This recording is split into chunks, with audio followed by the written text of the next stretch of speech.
Hello everyone, welcome you all on your own very favourite channel of new light NEET. तो आज हम लोग discussion करेंगे अपना ऑल इंडिया नीट पेपर और आज इसका टेस्ट जो था टेस्ट नंबर 8 था।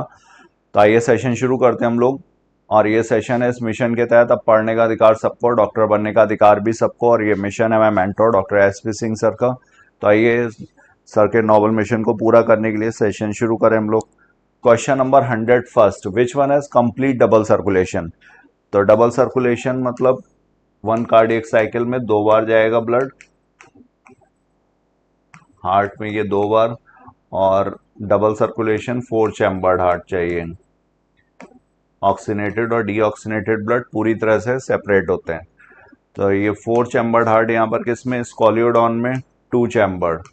तो ये यहाँ पर इसको बोला जाता है सिंगल सर्कुलेशन। यहाँ पर ये स्नेक रेप्टाइल है, फ्रॉग एम्फीबियन है।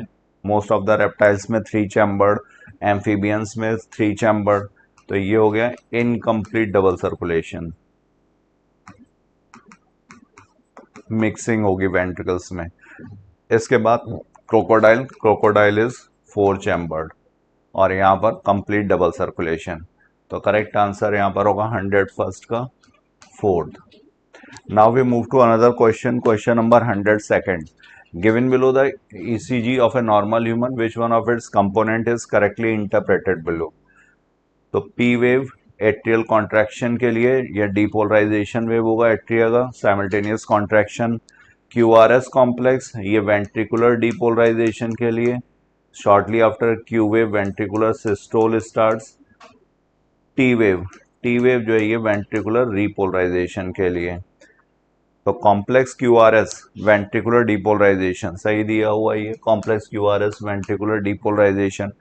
Peak T initiation of total cardiac contraction, यहाँ पर वेंट्रिकुलर रीपोलराइजेशन हो रहा है, तो ये गलत हो गया। Peak P and peak R together systolic and diastolic blood pressure. तो सिस्टोलिक ब्लड प्रेशर होता है वेंट्रिकुलर सिस्टोल की वजह से, और डायस्टोलिक होता है वेंट्रिकुलर डायस्टोल की वजह से। तो ये भी यहाँ पर गलत दिया हुआ है। Peak P initiation of left atrial contraction only, तो ये भी गलत है क्योंकि दोनों एट्रिया जो होंगे साइमल्टेनियसली कॉन्ट्रैक्शन में जाएंगे। तो 102 का करेक्ट आंसर हो जाएगा first. Now we move to question number 103, how many matchings are correct. यहाँ पर कितनी मैचिंग्स करेक्ट हैं।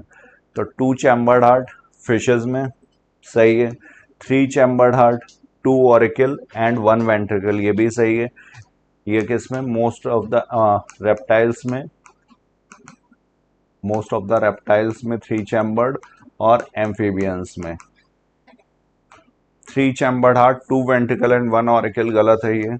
And 3 chambered heart all reptiles and amphibians. तो 3 चैम्बर्ड हार्ट ऑल रेप्टाइल्स गलत दिया हुआ है। ऑल रेप्टाइल्स में, या रेप्टाइल्स का एक्सेप्शन है क्रोकोडीलिया जो ग्रुप है पूरा, क्रोकोडाइल, एलिगेटर, घड़ियाल, ये सब, इन सब में 4 चैम्बर्ड। तो करेक्ट आंसर हुआ यहाँ पर ए एंड बी, दो मैचिंग सही है। 103 का करेक्ट आंसर होगा second. Now we move to another question, question number 104, what is atherosclerosis. तो एथरोस्क्लेरोसिस में क्या होता है, आर्टरीज की हार्डनिंग हो जाती है, यहाँ पर ल्यूमेन जो होगा नैरो हो जाएगा, और यहाँ पर डिपोजिशन होता है फैट्स का, फाइबर्स का, कोलेस्ट्रॉल का और कैल्शियम का। तो ये क्या है, ये type of coronary artery disease, ये सिर्फ करोनरी आर्टरी से रिलेटेड एथरोस्क्लेरोसिस। और वैसे अगर होगा तो आर्टीरियोस्क्लेरोसिस, बॉडी में कहीं पर भी हार्डनिंग हो आर्टरीज की तो उसके लिए टर्म यूज किया जाएगा आर्टीरियोस्क्लेरोसिस। ब्रॉडर टर्म ये है, इसी की कैटेगरी है arteriosclerosis. Type of PEM, PEM क्या है, ये protein energy malnutrition. Process of dialysis गलत है, डायलिसिस में हीमोडायलिसिस, पेरिटोनियल डायलिसिस, ब्लड के प्यूरिफिकेशन के लिए। Process of counter current mechanism, ये किससे रिलेटेड है, तो ये यूरिन के कॉन्ट्रैक्ट, ये कॉन्सेंट्रेशन बढ़ाने के लिए। तो 104 का करेक्ट आंसर हुआ first. Now we move to question number 105, which one of the following is correct match. यहाँ पर करेक्ट मैच पूछा गया है। फाइब्रिनोजन, फाइब्रिनोजन जो होता है ये फाइब्रिन में कन्वर्ट हो जाता है, क्लॉटिंग में हेल्प करता है।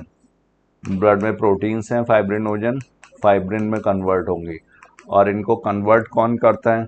तो ये प्रोथ्रोम्बिन को थ्रोम्बिन में पहले कन्वर्जन होता है, prothrombin is converted into thrombin, और थ्रोम्बिन फिर ये कन्वर्जन करता है फाइब्रिनोजन से फाइब्रिन। तो ये ब्लड क्लॉटिंग से रिलेटेड है। फैगोसिटिक सेल्स, फैगोसिटिक सेल्स कौन सी हैं? तो ये मोनोसाइट्स, फैगोसिटिक सेल्स, और यही जब कनेक्टिव टिश्यू में पहुंचती है तो मैक्रोफेजेस में चेंज होंगी। तो macrophages are derived from monocytes. Basophils, basophils जो होती हैं इन्फ्लेमेटरी रिएक्शन से रिलेटेड हैं, केमिकल्स रिलीज करती हैं। केमिकल्स इससे कौन से हैं? Heparin which is a natural anticoagulant, histamine inflammation से रिलेटेड है, वैसोडाइलेटर भी है, और सेरोटोनिन वैसो कॉन्स्ट्रिक्टर है ये। तो ये ब्लड सेल्स हो गई, और इन्हीं के इक्विवेलेंट होती है मास्ट सेल्स जो कनेक्टिव टिश्यू में है, वो भी यही केमिकल्स, सेम केमिकल्स रिलीज करेंगी मास्ट सेल से भी। एल्बुमिन्स ये किसके लिए हैं? ये ऑस्मोटिक बैलेंस के लिए। तो A is second, B is first, C is fourth and D is third. Correct answer 105 का first. Now we move to another question, question number 106। A special system of blood vessels is present in our body exclusively for the circulation of blood to and from the cardiac musculature। तो cardiac muscle भी living है, तो इसको भी blood supply चाहिए, और इसके लिए ब्लड सप्लाई कौन सा? तो ये coronary arteries, coronary system, carotid system, systemic circulation, pulmonary circulation. Pulmonary circulation जो होगा ये डीऑक्सीनेटेड ब्लड को लंग्स में लेकर के जाता है, और वहां से ऑक्सीनेटेड ब्लड लेफ्ट एट्रिया में रिलीज करेगा। सिस्टमिक सर्कुलेशन, लेफ्ट वेंट्रिकल से पंप होगा ऑक्सीनेटेड ब्लड, और उसके बाद ये पहुंचेगा बॉडी टिश्यूज में, और राइट एट्रियम में पहुंचेगा deoxygenated blood. Carotid system, carotid arteries, तो यहाँ पर करेक्ट आंसर हुआ third. Chordae tendineae are present in, तो कॉर्डी टेंडनी क्या है? कॉर्डी टेंडनी वेंट्रिकल्स में प्रेजेंट होती हैं। यहाँ पर ये एट्रिया हो गया, right atria, left atria evolves हो गए, ये वेंट्रिकल की वॉल, और वेंट्रिकल की वॉल जो होती है ये रिजेस होंगे, मस्कुलर रिजेस, इनको बोलते हैं कॉलमनी कार्नी, और इसके ऊपर होते हैं ये पेपिलरी मसल्स। और कॉर्डी टेंडनी क्या है? कॉर्डी टेंडनी ये फाइब्रस थ्रेड्स हैं, कनेक्टिव टिश्यू जो इसको कनेक्ट करते हैं, किसको? वॉल्व्स को पेपिलरी मसल से। वॉल्व के बीच में ये जो फाइब्रस थ्रेड्स हैं जो किससे? पेपिलरी मसल से कनेक्ट कर रहे हैं, इनको बोला जाता है कॉर्डी टेंडनी। तो यहाँ पर करेक्ट आंसर कॉर्डी टेंडनी कहाँ पर? ये only right ventricle, only left ventricle, both ventricles, दोनों तरफ होगा, इधर भी और इधर भी इसी तरीके से। तो right answer 107 is third. Now we move to another question, question number 108। The graveyard of erythrocytes, graveyard मतलब कब्रगाह, तो जहाँ पर आरबीसी जब डैमेज हो जाते हैं वो सब वहाँ पर निपटाए जाएंगे। तो lymph nodes, spleen, Peyer's, patches, tonsils, तो लिम्फ, यहाँ पर आंसर क्या होगा? Spleen. Spleen also acts as blood bank, reservoir भी है ये, ब्लड बैंक की तरह काम करता है। Lymph nodes, pairs, patches, tonsils, ये और ये सब क्या है? ये सब सेकेंडरी लिम्फोइड ऑर्गन्स, और स्प्लीन जो है ये लार्जेस्ट लिम्फोइड ऑर्गन है।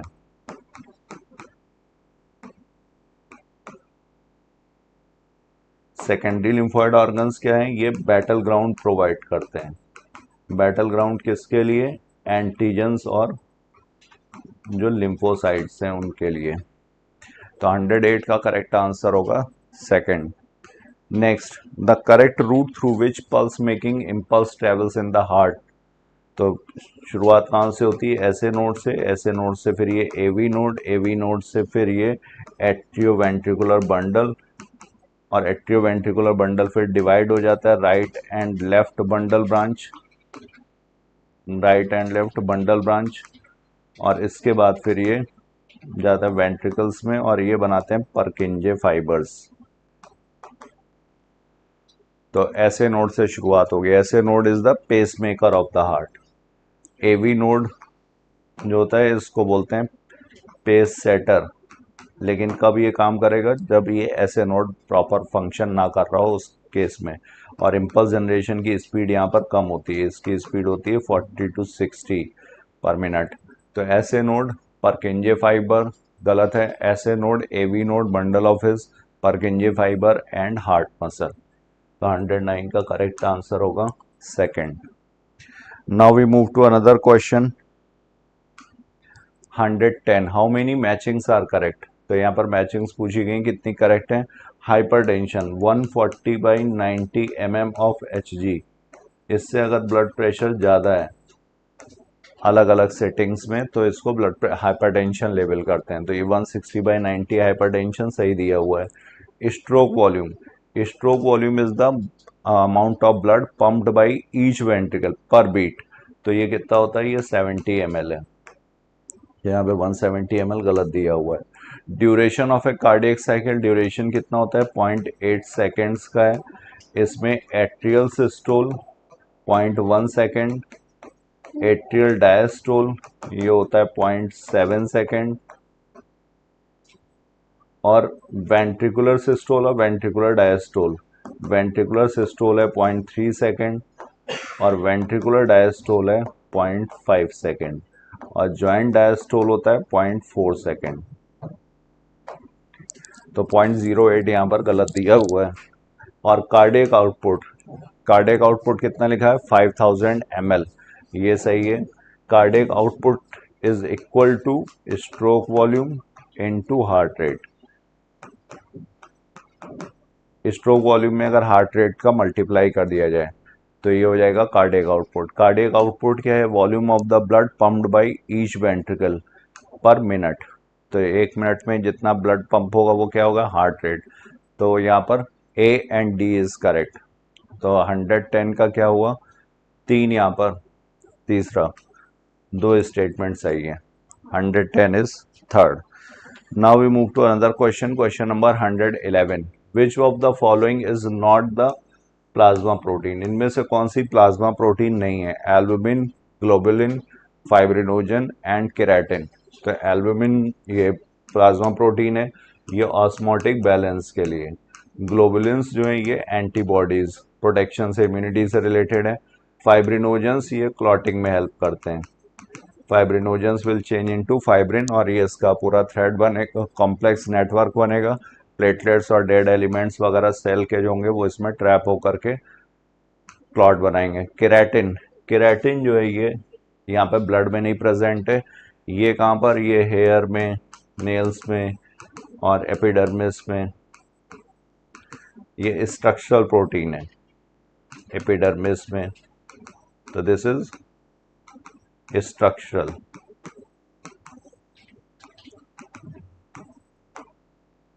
Now question number 112 exchange of nutrients, gases etc between the blood and the cell always occurs through which fluid।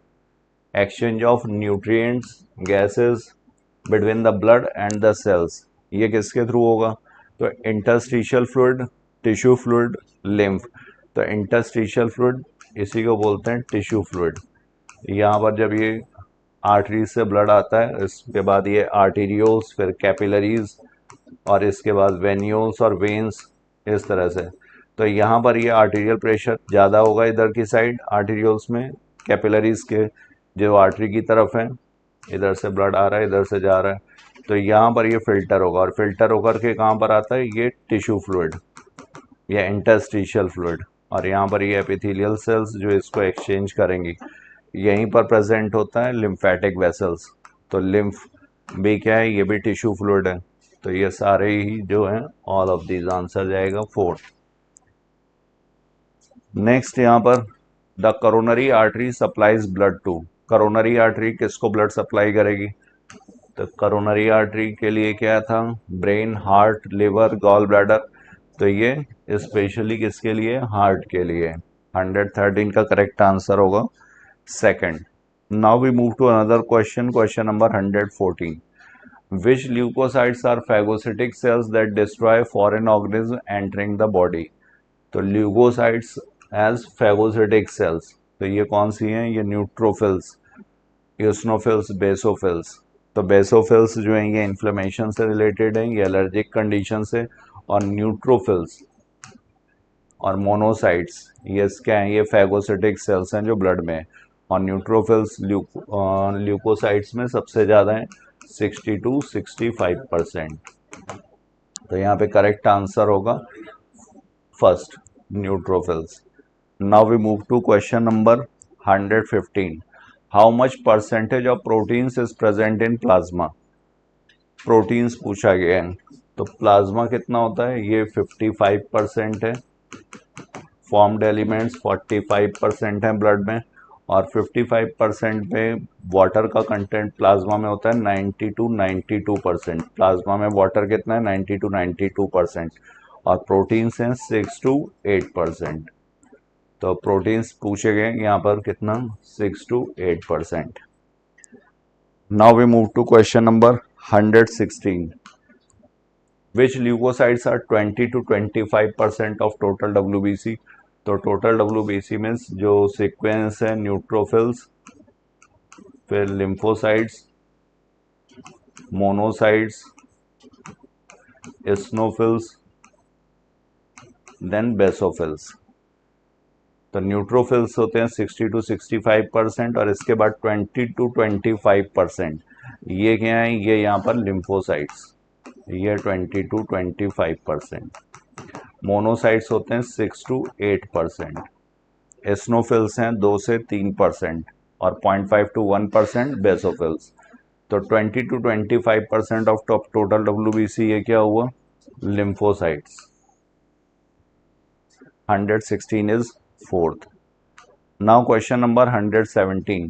Plasma contains which of the following minerals? Plasma में minerals कौन से हैं, sodium and calcium ions, magnesium ions, chloride ions, या all of these? तो plasma में कौन कौन से होंगे, सोडियम, कैल्शियम, मैग्नीशियम, और इसके बाद chloride and bicarbonate, SU3 minus. तो ये यहाँ पर मिनरल्स हैं, तो यहाँ पे आंसर होगा 117 is fourth. Now we move to another question 118। Match the column A with column B and select the answer from the options given below. Lymphatic system, lymphatic system ये मिडिल मैन का काम करता है। जो arterial and पर अभी हम लोगों ने देखा था, जो ब्लड फिल्टर होता है टिश्यू फ्लूइड में जो आएगा, यहाँ से जो ब्लड फिल्टर होकर, ये कैपिलरीज हैं, यहाँ पर जो फिल्टर होकर के blood tissue fluid, interstitial fluid बनाएगा, इसी का जो एक्सेस होगा वो यहाँ पर वेनस एंड पर रीअब्जॉर्ब हो जाता है, और जो बचा हुआ रहता है वो किसके थ्रू, लिम्फेटिक सिस्टम के थ्रू मेजर वेन्स में रिलीज होता है। तो to drain back the tissue fluid to the blood circulatory system, ये लिम्फेटिक सिस्टम का काम है।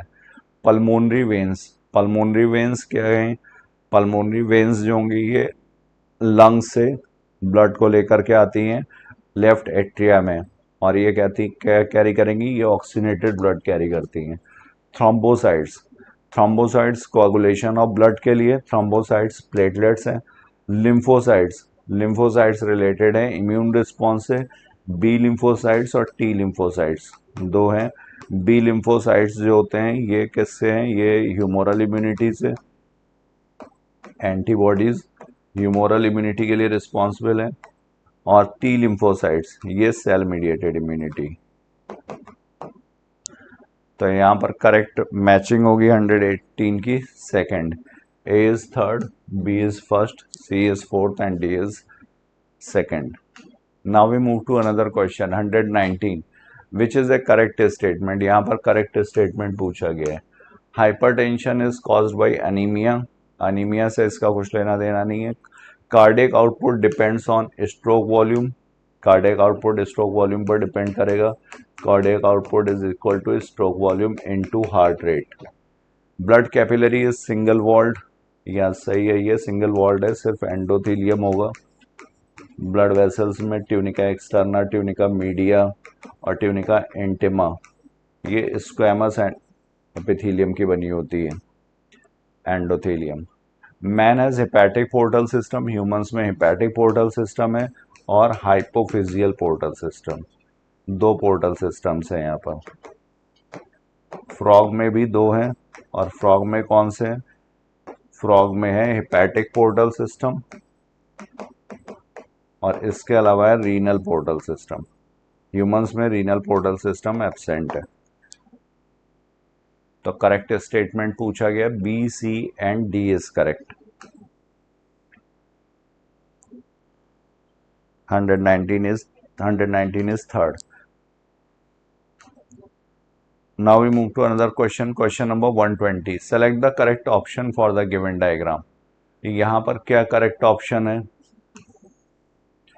ए क्या है यहाँ पर? ये इम्प्योर ब्लड लेकर के जा रही है डिऑक्स राइट साइड से, राइट वेंट्रिकल से पंप हो रहा है। तो ये कौन सी आर्टरी होगी? ये पल्मोनरी आर्टरी। पल्मोनरी आर्टरी जो है ये डीऑक्सीनेटेड ब्लड, और फिर ये ऑक्सीनेटेड ब्लड। ऑक्सीनेटेड ब्लड कौन लेकर के आ रहा है? ये पल्मोनरी वेन्स है। और ये क्या है? ये सिस्टेमिक आर्टरीज जो बॉडी टिश्यूज में लेकर के जा रही हैं। और ये हो गया सिस्टेमिक वेन्स जो right side of the heart में पहुंचा रही है। तो ए यहाँ पर दिया हुआ है पल्मोनरी वेन, गलत है। बी पल्मोनरी आर्टरी, ये भी गलत है, इंटरचेंज होना चाहिए था। और सी दे रहे हैं पल्मोनरी आर्टरी, ये भी गलत है, ये सिस्टेमिक आर्टरीज हैं। और डी क्या है? D is vena cava. तो सिस्टेमिक वेन्स, मेजर वेन्स, यहाँ पर वेना केवा दो हैं, सुपीरियर वेना केवा और inferior vena cava.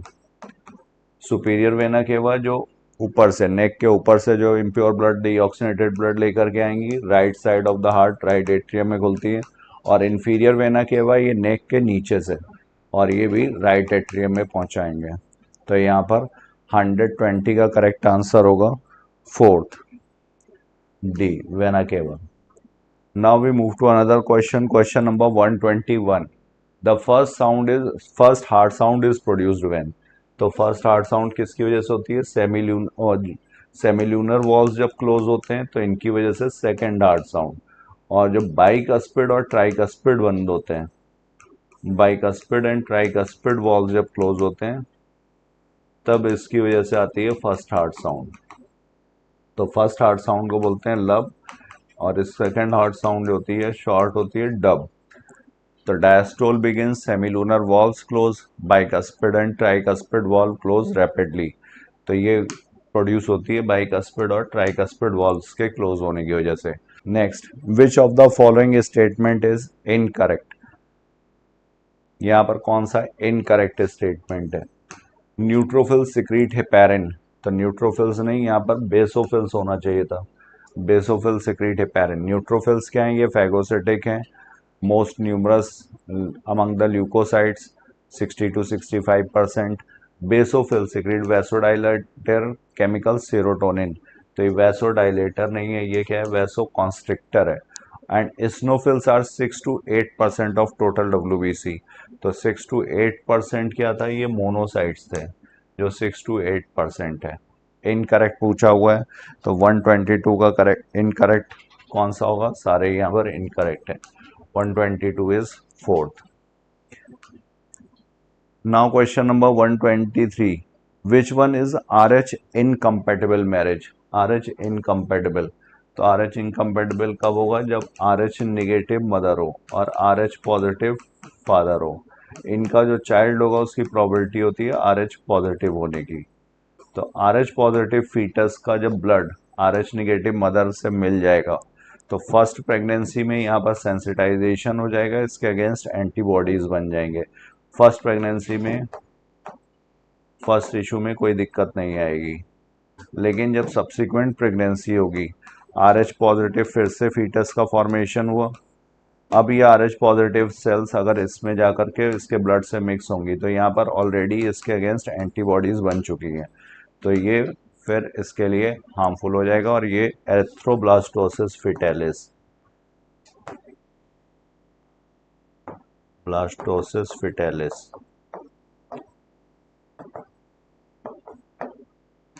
Immature erythroblast यहाँ पर रिलीज होते हैं ब्लड में, उसी कंडीशन को बोलते हैं एरिथ्रोब्लास्टोसिस फिटेलिस।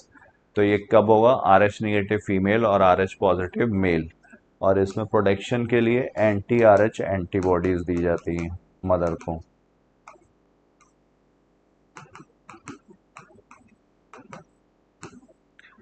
तो first 123rd is first. Now we move to another question. Question number 124. Which one of the following are correct statement for the given diagram? तो ये क्या है, ये एओर्टा है। बी क्या है, सुपीरियर वेना केवा। सी यहाँ पर क्या है, ऐसे नोड। और डी क्या है, एट्रियोवेंट्रिकुलर नोड। अब मैच देखते हैं। A distributes oxygenated blood to body parts, तो एओर्टा है, यहाँ से फिर आर्टरीज निकलेंगी, बॉडी पार्ट्स में जाएगा, बॉडी टिश्यूज में, तो ये सही है। B collects deoxygenated blood from body parts, B क्या करता है, ये कलेक्ट करता है deoxygenated blood from body parts, तो ये नेक के ऊपर जो भी ब्लड है, इम्प्योर ब्लड, डीऑक्सीनेटेड ब्लड, उसे लेकर के आएगा, ये भी सही है। C responsible for initiating and maintaining the rhythmic contractile activity of the heart, C responsible for initiating, तो ऐसे नोट जो है ये सही है। मायोजेनिक हार्ट होता है, ऑटो एक्साइटेबल है, और इसी को बोलते हैं पेस मेकर, क्योंकि जो हार्ट की जो स्पीड है वो यही डिसाइड करेगा। सबसे ज़्यादा यहीं पर है 70 to 75 बीट्स पर मिनट, तो ये भी ठीक दिया हुआ है। A collects deoxygenated blood from body parts, ये गलत है। D commonly called as pacemaker, तो ये पेस मेकर नहीं है। पेस मेकर कौन सा है, ऐसे नोड। तो यहाँ पर 1, 2 and 3 इज करेक्ट, आंसर होगा यहाँ पर first. Now we move to another question. Question number 125. Tricuspid valve found between. तो ट्राइकस्पिड 3 कस्प होते हैं इसमें, इसलिए ट्राइकस्पिड बोला गया। लेफ्ट एट्रिया और लेफ्ट वेंट्रिकल, इधर ऑक्सीनेटेड ब्लड होगा, और ये जो वॉल्व होता है ये बाइकस्पिड है, 2 कस्प इसमें प्रेजेंट होते हैं, बाइकस्पिड है, ये इसी को बोलते हैं मिट्रल वॉल्व। और जो राइट साइड है, राइट एट्रिया और राइट वेंट्रिकल के बीच में, यहाँ पर प्रेजेंट होगा ट्राइकस्पिड वॉल्व। तो right atrium and the right ventricle, tricuspid valve found between, तो 125 का होगा first. Now we move to another question. Question number 126. Which one has 2 chambered heart? 2 chambered heart यहाँ पर किस में होगा, तो स्कॉलियोडॉन, स्नेक, फ्रॉग, क्रोकोडाइल। तो क्रोकोडाइल ग्रुप रेप्टाइल्स वैसे 3 चैम्बर्ड है, लेकिन इस क्रोकोडाइल में कितना होगा, 4 चैम्बर्ड। फ्रॉग ये एम्फीबियन है, 3 चैम्बर्ड। स्नेक रेप्टाइल है, मोस्ट ऑफ द रेप्टाइल्स में 3 चैम्बर्ड, और स्कॉलियोडॉन में 2 चैम्बर्ड हार्ट, इसीलिए सिंगल सर्कुलेशन, और इसी को बोलते हैं वेनस सर्कुलेशन, क्योंकि यहाँ पर डीऑक्सीनेटेड ब्लड ही प्रेजेंट होता है कार्डियक साइकिल में। तो यहाँ पर 126 का करेक्ट आंसर हो जाएगा first. Now we move to another question. Question number 127. Thrombokinase play a very important role in blood clotting. Thrombokinase help in conversion of prothrombin to thrombin. तो ये सही है। प्रोथ्रोम्बिन से थ्रोम्बिन का जो कन्वर्जन होगा, इसमें थ्रोम्बोकाइनेज कॉम्प्लेक्स, प्रोथ्रोम्बिन से थ्रोम्बिन, इंट्रिंसिक और एक्सट्रिंसिक फैक्टर यहाँ पर ऊपर होंगे, और इसके बाद यहाँ पर थ्रोम्बोकाइनेज कॉम्प्लेक्स, इसमें कैल्शियम भी प्रेजेंट होगा, प्लेटलेट से फॉस्फोलिपिड वगैरह भी होंगे, थ्रोम्बोकाइनेज कॉम्प्लेक्स, ये इसको कन्वर्ट करता है थ्रोम्बिन में, और थ्रोम्बिन फिर फाइब्रिनोजन को फाइब्रिन में, और जो नेटवर्क लाइक स्ट्रक्चर बनाएगा और क्लॉट फॉर्मेशन में हेल्प करता है। तो थ्रोम्बोकाइनेज ब्लड क्लॉटिंग में सही है। Thrombokinase help in conversion of prothrombin to thrombin, ये भी सही है। तो ये अल्टीमेटली क्लॉट फॉर्मेशन के लिए, तो both assertion and reason are true, and reason is the correct explanation. Next question. Given below are 2 statements. One is labeled as assertion and the other is labeled as reason. O negative blood group is universal donor. तो donor के पास donor क्या देगा, ये इसमें blood cells RBC, और RBC के surface पर present होते हैं एंटीजेंस। और जो रेसिपिएंट है इसका जब आरबीसी जाएगा तो यहाँ पर प्लाज्मा में जो एंटीबॉडीज होते हैं इनके बीच में रिएक्शन होगा। तो अगर यहाँ पर एंटीजेंस है ही नहीं तो यहाँ पर ट्रांसफ्यूजन रिएक्शन भी नहीं होगी। तो O negative blood group is universal donor, ठीक है। O negative blood group has no antigen, इसी वजह से ये किसी भी ब्लड ग्रुप को दिया जा सकता है, चाहे ये ए ब्लड ग्रुप हो या बी हो या ए बी हो या ओ हो, क्योंकि कोई सा भी एंटीबॉडी हो जब यहाँ पर एंटीजन है ही नहीं तो यहाँ पर रिएक्शन होगा नहीं। तो आंसर क्या हो गया इसका, assertion and reason are true and reason is the correct explanation. 128 का करेक्ट आंसर होगा यहाँ पर fourth. Now we move to another question, question number 129. What would be the stroke volume of a person if the cardiac output is increased to 7.2 liter but heart of person beats normally as it is initially? So 7.2 liter stroke volume of a person if the cardiac output is increased to 7.2 liter. तो cardiac output दिया हुआ है, heart rate दिया हुआ है, stroke volume पूछा गया है। फॉर्मूला ये यूज किया जाएगा, यहाँ पर कार्डियक आउटपुट कितना है 7.2 लीटर, 1 लीटर में 1000 ml। स्ट्रोक वॉल्यूम पूछा गया है, हार्ट रेट कितना लेना है हम लोगों को, ये नॉर्मल है तो नॉर्मल का मतलब 72 बीट्स पर मिनट। तो स्ट्रोक वॉल्यूम कितना हो जाएगा 7.7200 बाई 72, ये आएगा 100। तो यहाँ पर स्ट्रोक वॉल्यूम आएगा 100 ml। स्ट्रोक वॉल्यूम क्या है, volume of the blood pumped by each ventricle पर बीट। और कार्डियक आउटपुट क्या है, cardiac output is blood pumped by each ventricle पर मिनट।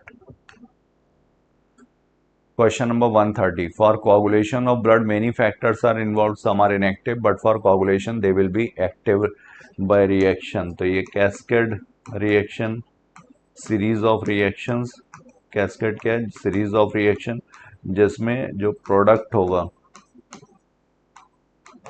वो नेक्स्ट को एक्टिवेट करता है, प्रिकर्सर नेक्स्ट प्रिकर्सर को एक्टिवेट करेगा। तो सीरीज ऑफ रिएक्शन, तो यहाँ फाइब्रिनोजन किसमें, फाइब्रिन में कन्वर्ट होता है। ये किसकी वजह से होता है, ये थ्रोम्बिन की वजह से। और प्रोथ्रोम्बिन किसकी वजह से, ये थ्रोम्बोकाइनेज की वजह से। थ्रोम्बोकाइनेज में एंजाइम कॉम्प्लेक्स होंगे जो इंट्रिंसिक और एक्सट्रिंसिक पाथवे की वजह से एक्टिवेट होते हैं। तो थ्रोम्बोकाइनेज एंड थ्रोम्बिन, पहले होगा thrombin then thrombokinase, X and Y respectively पूछा गया है। तो thrombin and thrombokinase fourth, 130 correct answer is fourth. Now we move to another question, question number 131, which is a correct statement. यहाँ पर correct statement आपको बताना है। तो AV node is called as pacemaker, ये पेस मेकर यहाँ पर क्या होता है, ऐसे node 72-75 beats per minute. Impulse generation ये खुद करते हैं, ये कार्डियक मसल्स ही हैं, स्पेशलाइज कार्डियक मसल्स जिन एवी नोड। तो ये गलत हो गया यहाँ पर। Atrial systole causes 30% ventricular filling, atrial systole की वजह से ventricular filling 30%। Cardiac output depends on ventricular filling, ये भी ठीक है। कार्डियक आउटपुट जितना वेंट्रिकुलर फिलिंग होगा कार्डियक आउटपुट ज़्यादा। Blood pumped during a cardiac cycle is called cardiac output, cardiac cycle में जितना ब्लड पंप होता है एक वेंट्रिकल से उसे स्ट्रोक वॉल्यूम बोलेंगे। तो यहाँ पर बी और सी करेक्ट है, 131 का करेक्ट आंसर होगा second. Now we move to another question, question number 132, how do parasympathetic neural signals affect the working of the heart. Parasympathetic, sympathetic जो होता है ये इमरजेंसी कंडीशन में, और इसी का एंटागोनिस्टिक होगा पैरासिम्पैथेटिक। पैरासिम्पैथेटिक कब काम करेगा, जब रिलैक्स्ड कंडीशन होगी।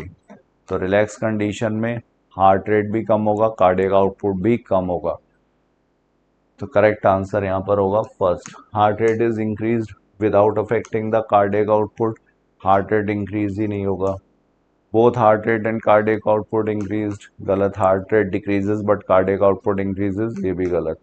तो 132 का करेक्ट आंसर हुआ first. Now we move to another question, question number 133।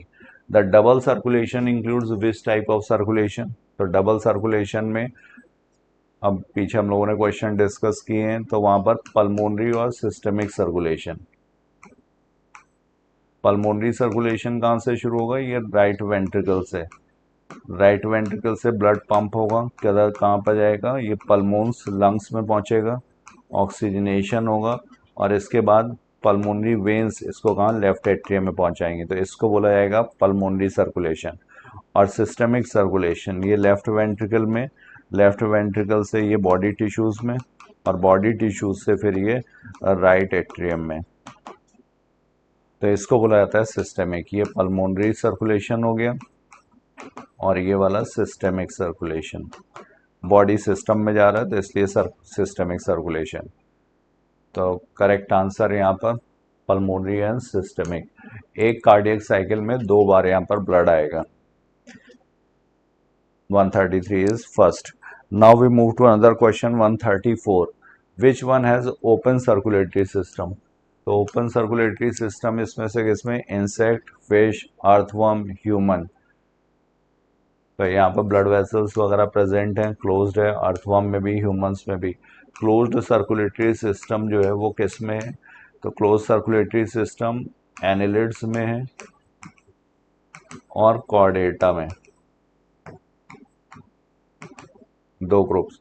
इसके अलावा मोलस्का में वैसे तो इन जनरल अगर पूछा जाए तो ओपन है, लेकिन मोलस्का में जो सिफेलोपोडा ग्रुप है इसमें क्लोज टाइप का सर्कुलेटरी सिस्टम है, जिसके एग्जांपल्स हैं ऑक्टोपस, सीपिया, लॉलिगो, कटल फिश। सीपिया क्या है, कटल फिश। तो ये सब, ये भी क्लोज्ड के एग्जांपल्स हैं। तो यहाँ पर ओपन पूछा गया है, ओपन किस में होगा, इंसेक्ट में। 134 is first. Now question number 135। Heart deoxygenated blood, ये किस में, गिल्स में। Oxygenated blood, body parts, deoxygenated blood, heart, this is. तो हार्ट से डीऑक्सीनेटेड ब्लड ये गिल्स में पहुंचा। फिश की बात हो रही है, ऑक्सीनेटेड ब्लड बॉडी पार्ट्स में पहुंचेगा, और डीऑक्सीनेटेड ब्लड फिर से हार्ट में। तो ये कौन सा हुआ, ये सिंगल सर्कुलेशन हुआ। ये एट्रिया, ये यहाँ पर वेंट्रिकल, वेंट्रिकल से ये ब्लड किधर जा रहा है, गिल्स में। गिल्स में क्या होगा, ऑक्सीजनेशन, यहाँ से ये ऑक्सीनेटेड ब्लड, ये डीऑक्सीनेटेड ब्लड था, और ये ऑक्सीनेटेड ब्लड फिर बॉडी टिश्यूज में, और बॉडी टिश्यूज से फिर ये वापस से एट्रिया में। तो ये यहाँ पर डीऑक्सीनेटेड ब्लड पहुंचेगा। तो हार्ट में क्या है, सिर्फ डीऑक्सीनेटेड ब्लड है, इसीलिए इसको वेनस सर्कुलेशन भी बोलते हैं, और ये सिंगल सर्कुलेशन है। एक साइकिल में एक ही बार ब्लड आएगा, तो ये एग्जाम्पल हो गया सिंगल सर्कुलेशन का। 135 is first. So we have covered question number 101 to 135. Now further discussion will be carried by Alice sir. Thank you all of you. Thank you so much. Hello बच्चों, तो आप लोगों ने अभी तक 135 तक क्वेश्चंस देख लिए इसके साथ, शैलन सर के साथ। अब मैं आपको आगे के क्वेश्चन डिस्कस करा रहा हूं, जो कि होगा 136 से 150 तक। ठीक है, चलिए देखते हैं पहला क्वेश्चन आपके पास 136 क्या कह रहा है। 136 क्वेश्चन क्या कह रहा है, देखिए लिखा हुआ है the normal blood pressure of adult human. आपको पता है एडल्ट ह्यूमन में नॉर्मल ब्लड प्रेशर कितना होता है, तो नॉर्मल ब्लड प्रेशर आपके पास होता है 120/80। 120 कौन सा होता है, सिस्टोलिक प्रेशर होता है। कैसा प्रेशर, सिस्टोलिक प्रेशर। और जबकि 80 होता है डायस्टोलिक प्रेशर, आपको पता है ना। और आपसे कहा जाए हाइपरटेंशन वाली कंडीशन कहां से शुरू होती है, तो कहते हैं हाइपरटेंशन या फिर हाई बीपी। हाई बीपी शुरू होगा कहां से, तो वो शुरू हो जाएगा कि अगर ब्लड प्रेशर डायस्टोलिक 90 से ऊपर हो जाए और इधर 140 से ऊपर हो जाए, तो ये वाला ये कंडीशन हो जाए तो हाई बीपी में आता है। तो नॉर्मल ब्लड प्रेशर पूछ रहा है बेटा, तो वो 90/80 नहीं होगा, 90/120 नहीं होगा, आपके पास 120/80 होगा। आंसर क्या हो जाएगा? 136 का 1 हो जाएगा। ठीक है बेटा, आगे देखिए अगला क्वेश्चन। अगला क्वेश्चन लिखा in ECG which is representation of depolarization of atria. Depolarization को मतलब हम सिस्टोल कह सकते हैं, तो ये सिंपली तुमसे पूछ रहा है ऑरिकुलर सिस्टोल। क्या पूछ रहा है? आपको ये बात पता है, पहले आती है पी वेव, फिर आती है क्यू वेव, फिर आपके पास क्यू आर एस, फिर टी। ये हो गया पी, ये हो गया क्यू आर एस और टी। ये पी वेव क्या बताती है? यही बताती है ऑरिकुलर सिस्टोल। क्या बताती है? Auricular systole. और आपको पता है इसमें टाइम कितना लगता है? 0.1 सेकेंड। जबकि क्यू आर एस बताती है वेंट्रिकुलर सिस्टोल, जिसमें टाइम लगता है 0.3 सेकेंड। और ये आपको बता रहा है, ये बताता है कि भाई वेंट्रिकुलर रीपोलराइजेशन। टी वेव क्या बताता है? Ventricular repolarisation. ठीक है भाई, तो आपको पूछ रहा है कि भाई डीपोलराइजेशन ऑफ एट्रिया की कौन सी वेव आएगी? Q R S complex, T? नहीं, आंसर क्या हो जाएगा? P wave. 137 का क्या हो जाएगा? फर्स्ट। आगे देखिए अगला। अगला आपके पास लिखा है कि correct select the incorrect match.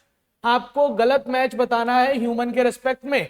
First heart sound is called love. बिल्कुल, फर्स्ट हार्ट साउंड लव होती है, और आपको यह बात पता है कि ये होती है क्लोजर ऑफ कस्पिड वॉल्व। ठीक, आप देखिए सेकेंड हार्ट साउंड डब होती है, और ये होती है closure of semi lunar valve. ECG electrical activity है हार्ट की, जिसे हम कह रहे हैं कि मशीन है इलेक्ट्रोकार्डियोग्राफ, और वो ग्राफिकल रिप्रेजेंटेशन होता है इलेक्ट्रोकार्डियोग्राम। और contraction of ventricle of muscle ventricular diastole कहलाता है। यही बात गलत है, कॉन्ट्रैक्शन को हम सिस्टोल कहते हैं, इसे हम कहेंगे वेंट्रिकुलर सिस्टोल। ये वाली बात गलत। आंसर 138 का क्या बन जाएगा? 4 बन जाएगा। आगे आइए, सेलेक्ट द इनकरेक्ट मैच। आपको फिर से एक इनकरेक्ट मैच निकालना है। देखिए निकाल पाओगे कि नहीं। सबसे पहले लिखा हुआ यूसिनोफिल रेजिस्ट करता है इंफेक्शन को। बिल्कुल, क्योंकि इंफेक्शन को या इन्फ्लामेटरी रिएक्शन को कॉज करने के लिए, इन्फ्लामेटरी रिएक्शन को कॉज करता है हिस्टामिन और सेरोटोनिन जैसे केमिकल, जो बेसोफिल रिलीज करते हैं। कौन रिलीज करते हैं? बेसोफिल्स। तो आप देखिए ये वाली बात, बेसोफिल्स के इन्फ्लामेटरी रिएक्शन को रेजिस्ट करने का काम, रोकने का काम किसका है? तो वो रोकने का काम होता है आपके पास यूसिनोफिल्स का। ठीक है, आगे आगे हमारे पास दूसरा काम क्या है कि बेसोफिल्स इन्फ्लामेटरी रिएक्शन को रिलीज करता है। बिल्कुल, इन्फ्लामेटरी रिएक्शन कराता है क्योंकि ये हिस्टामिन एंड सेरोटोनिन जैसे केमिकल रिलीज कराएगा, है ना। जबकि ये एंटी हिस्टामिन और एंटी सेरोटोनिन ये रिलीज कराएगा। और only B lymphocyte, only B नहीं, बी और टी लिम्फोसाइट दोनों इम्यून सिस्टम के लिए रिस्पॉन्स होता है। यहां पर ओनली लिखा है, दैट्स व्हाई गलत है। और ल्यूकोसाइट कलरलेस होते हैं, क्योंकि ल्यूको का मतलब ही कलरलेस होता है, क्योंकि डब्ल्यूबीसी व्हाइट ब्लड सेल कहलाती है, कलरलेस होती हैं। तो गलत बात आपके पास 139 का क्या बनेगा? थर्ड। आगे आइए, लिखा हुआ फैक्टर्स फॉर कोआगुलेशन और clotting of blood are also present in the plasma. और वो कैसी स्टेज में होगा? इनएक्टिव स्टेज में, इनएक्टिव फॉर्म में ही होगा, क्योंकि ब्लड में ये फाइब्रिनोजन और प्रोथ्रोम्बिन के रूप में इनएक्टिव फॉर्म में। जब ब्लड का लॉस होगा, कहीं कट लगेगा, ब्लीडिंग होगी, तब थ्रोम्बोकाइनेज हेपारिन को इनएक्टिव करेगा, और जो इनएक्टिव फॉर्म में प्रोथ्रोम्बिन है उसे थ्रोम्बिन में बदलेगा, और ये थ्रोम्बिन फाइब्रिनोजन को फाइब्रिन में बदलवाएगा। कहने का मतलब जो आपके पास प्लाज्मा में पाए जाने वाले कोआगुलेशन फैक्टर हैं वो इनएक्टिव फॉर्म में होते हैं इन जनरल। जब तक आपके पास कट या ब्लीडिंग नहीं लगेगी तब तक ये एक्टिव नहीं होते। फिर लिखा RBC are devoid of nucleus. Mature RBC में न्यूक्लियस नहीं पाया जा रहा है मोस्ट ऑफ द मैमल में, इसी वजह से आरबीसी का शेप क्या हो जाता है? Round and by concave. क्या हो जाता है बेटा? Round and by concave shape हो जाएगा। और मैं आपसे कहूं कि आरबीसी जो है वो आपके पास पहले कैसी थी? Round and by convex. Maturation के दौरान न्यूक्लियस डिवाइड हुआ और ई न्यूक्लिएटेड स्ट्रक्चर कहलाया गया। तो दोनों स्टेटमेंट बिल्कुल सही। आंसर आपके पास क्या बनेगा? 140 का 4। ठीक, आगे देखिए अगला बताइए, लिखा हुआ है in human what is the average life span of RBC. RBC का एवरेज लाइफ स्पान क्या होता है? सबको याद होगा 120 डेज।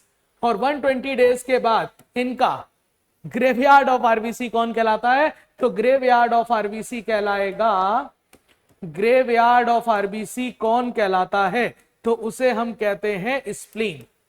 हालांकि ग्रेवयार्ड ऑफ आरबीसी भी कहलाएगा और रिजर्वॉयर ऑफ आरबीसी भी कहलाएगा। 141 का आंसर क्या हो जाएगा? 4।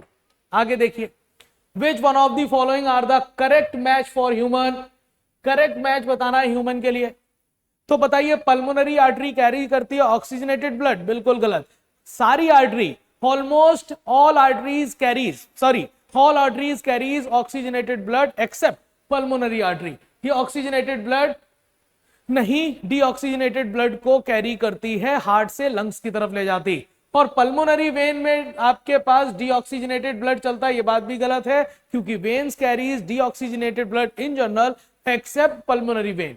वीना कावा डीऑक्सीजनेटेड ब्लड को लेकर चलेगा, ये सही है। और डोर्सल एओर्टा ऑक्सीजनेटेड ब्लड को लेकर चलता है, यहां पर डीऑक्सीजनेटेड लिखा हुआ है। तो बताइए, सही बात निकालनी थी, तो आंसर सिर्फ बना 142 का 3rd। आगे बताइए, दो स्टेटमेंट है बेटा, गौर से देखिएगा। लिखा हुआ है एड्रिनल मेडुलरी हार्मोन। ये एड्रिनल मेडुलरी हार्मोन को हम कैटेकोलामाइंस कहते हैं, एड्रेनलिन और नॉर एड्रेनलिन। कह रहे हैं always decrease the cardiac output, बिल्कुल गलत बात। ये तो कार्डियक आउटपुट को इंक्रीज करेगा, क्योंकि इसका इफेक्ट एसएनएस के थ्रू दिखाई देगा वेंट्रिकुलर मायोकार्डियम पर, जो स्ट्रोक वॉल्यूम बढ़ाएगा, और ऐसे नोड पर भी इफेक्ट दिखाएगा जिससे इंपल्स का जनरेशन और कंडक्शन फास्ट हो जाएगा। ओवरऑल कार्डियक आउटपुट बढ़ जाएगा, ना कि घट जाएगा। Normal activity of the heart are regulated intrinsically, that is auto regulated by special muscle, जिसे हम नोडल टिश्यू कहते हैं। Hence heart is called, human का हार्ट कैसा होता है? न्यूरोजेनिक या मायोजेनिक? मायोजेनिक, क्योंकि इसको कॉन्ट्रैक्शन रिलैक्सेशन के लिए नर्वस सिस्टम से पेस या करंट नहीं आता, कि अपनी करंट को खुद पैदा कर लेता है नोडल टिश्यू के द्वारा, स्पेशल कार्डियक मसल फाइबर के द्वारा, है ना। तो इसी वजह से हम कहेंगे पहला स्टेटमेंट गलत और दूसरा सही। आंसर आपके पास क्या बन जाएगा? 143 का 3rd।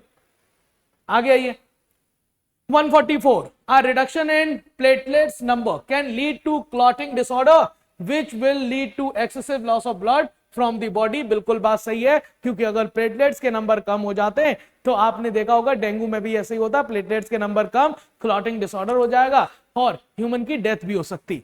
आगे लिखा हुआ है प्लेटलेट्स ऑल्सो कॉल्ड मोनोसाइट्स, बिल्कुल गलत।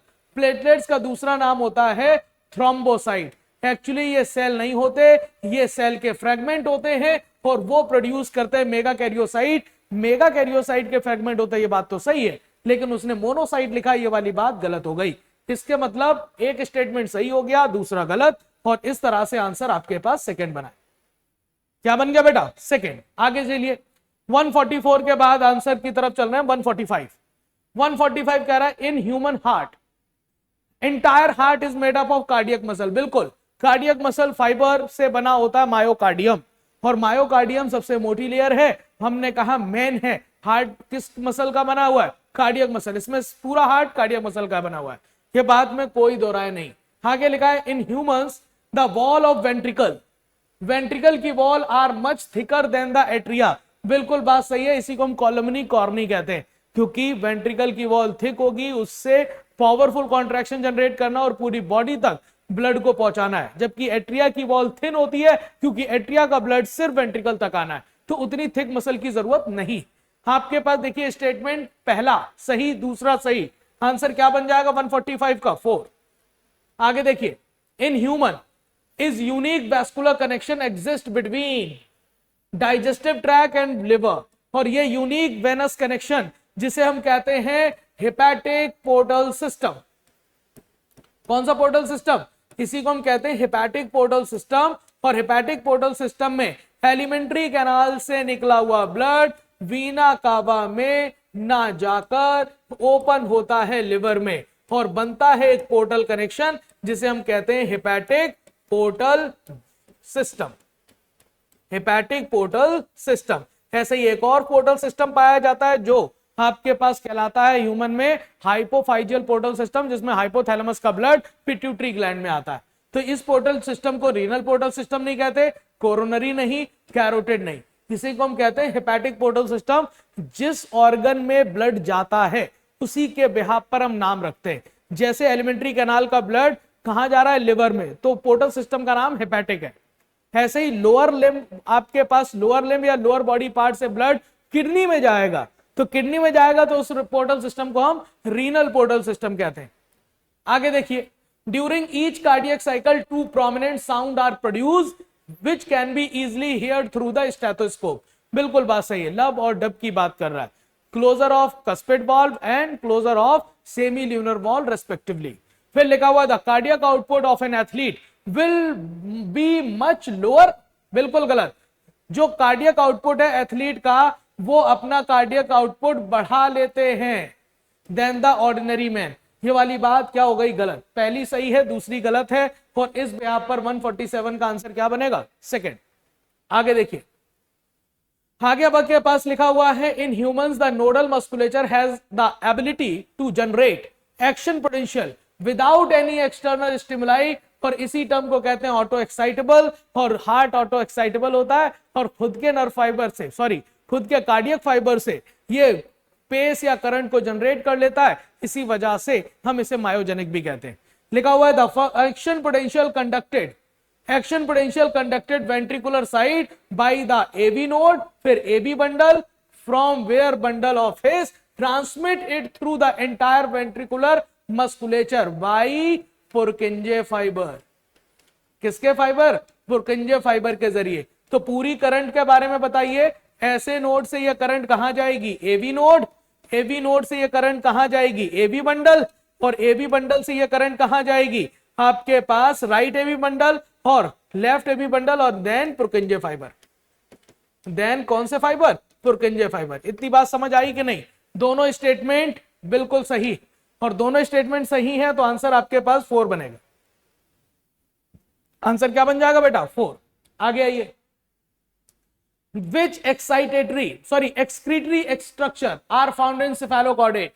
cephalochordate में excretory structure के तौर पर क्या पाए जाते हैं, प्रोटोनेफ्रीडिया। तो प्रोटोनेफ्रीडिया कहां कहां पाए जाते हैं एज ए excretory structure, तो ये आपके पास प्लेटीहेल्मिन्थेस, प्लेटीहेल्मिन्थेस में रोटीफर्स, सम एनिलेट्स, सारे में नहीं, सम एनिलेट्स, और उसके अलावा सिफेलोकॉर्डेट है ना। तो ये आपके पास प्रोटोनेफ्रीडिया होंगे। यूरिकोस ग्लैंड कॉकरोच में है, किडनी वर्टिब्रेट्स मतलब मैमल्स तक, एंटीनल ग्लैंड किसमें होगा बताना तो मुझे, और ये आंसर किसमें हो जाएगा, प्रोटोनेफ्रीडिया। ठीक है, आगे आपके पास लिखा था hormone secreted by juxtaglomerular cell, JG cell, जो कि पाई जाती है कंडेंस्ड आपके पास डीसीटी में, जो ग्लोमेरुलस के कनेक्शन में है। और जब ब्लड प्रेशर या ग्लोमेरुलर फिल्ट्रेशन रेट कम होता है तो ये सिग्नल पहुंच जाता है रेनिन के थ्रू। जेजी सेल एक हार्मोन निकालती हैं जिसका नाम है रेनिन, और ये रेनिन हार्मोन कहां पर जाता है, एंजियोटेंसिनोजन के पास जाएगा और उसे बदलवाएगा एंजियोटेंसिन में। किसमें बदलवाएगा, एंजियोटेंसिन 1 में, और ये बदलवाएगा एंजियोटेंसिन 1 को एंजियोटेंसिन 2 में। और ये एंजियोटेंसिन 2 जो होता है पावरफुल वैसोकॉन्स्ट्रिक्टर होता है। कैसा होता है, पावरफुल वैसोकॉन्स्ट्रिक्टर। और उसके अलावा यही आपके पास सिग्नल भेजेगा एल्डोस्टेरॉन को, और एल्डोस्टेरॉन आपके पास क्या करेगा, एल्डोस्टेरॉन वाटर एंड सॉल्ट का एब्जॉर्प्शन करवाएगा लोअर पार्ट ऑफ ट्यूब्यूल से। इस तरह से ओवरऑल बीपी क्या कर लिया जाएगा, बढ़ा लिया जाएगा। और इस सिस्टम को हम क्या कहेंगे, रेनिन एंजियोटेंसिन एल्डोस्टेरॉन सिस्टम। इसके इफेक्ट को रोकने के लिए आपके पास एक हार्मोन निकलता है हार्ट के एट्रिया से, नाम है एट्रियल नाइट्रियूरेटिक फैक्टर। एक दूसरे के एंटागोनिस्टिक काम करेंगे। रास ने जो ब्लड प्रेशर बढ़ाया है उसे कम करने का काम कौन करेगा, एएनएफ करेगा। ये बढ़ाएगा और ये घटाएगा।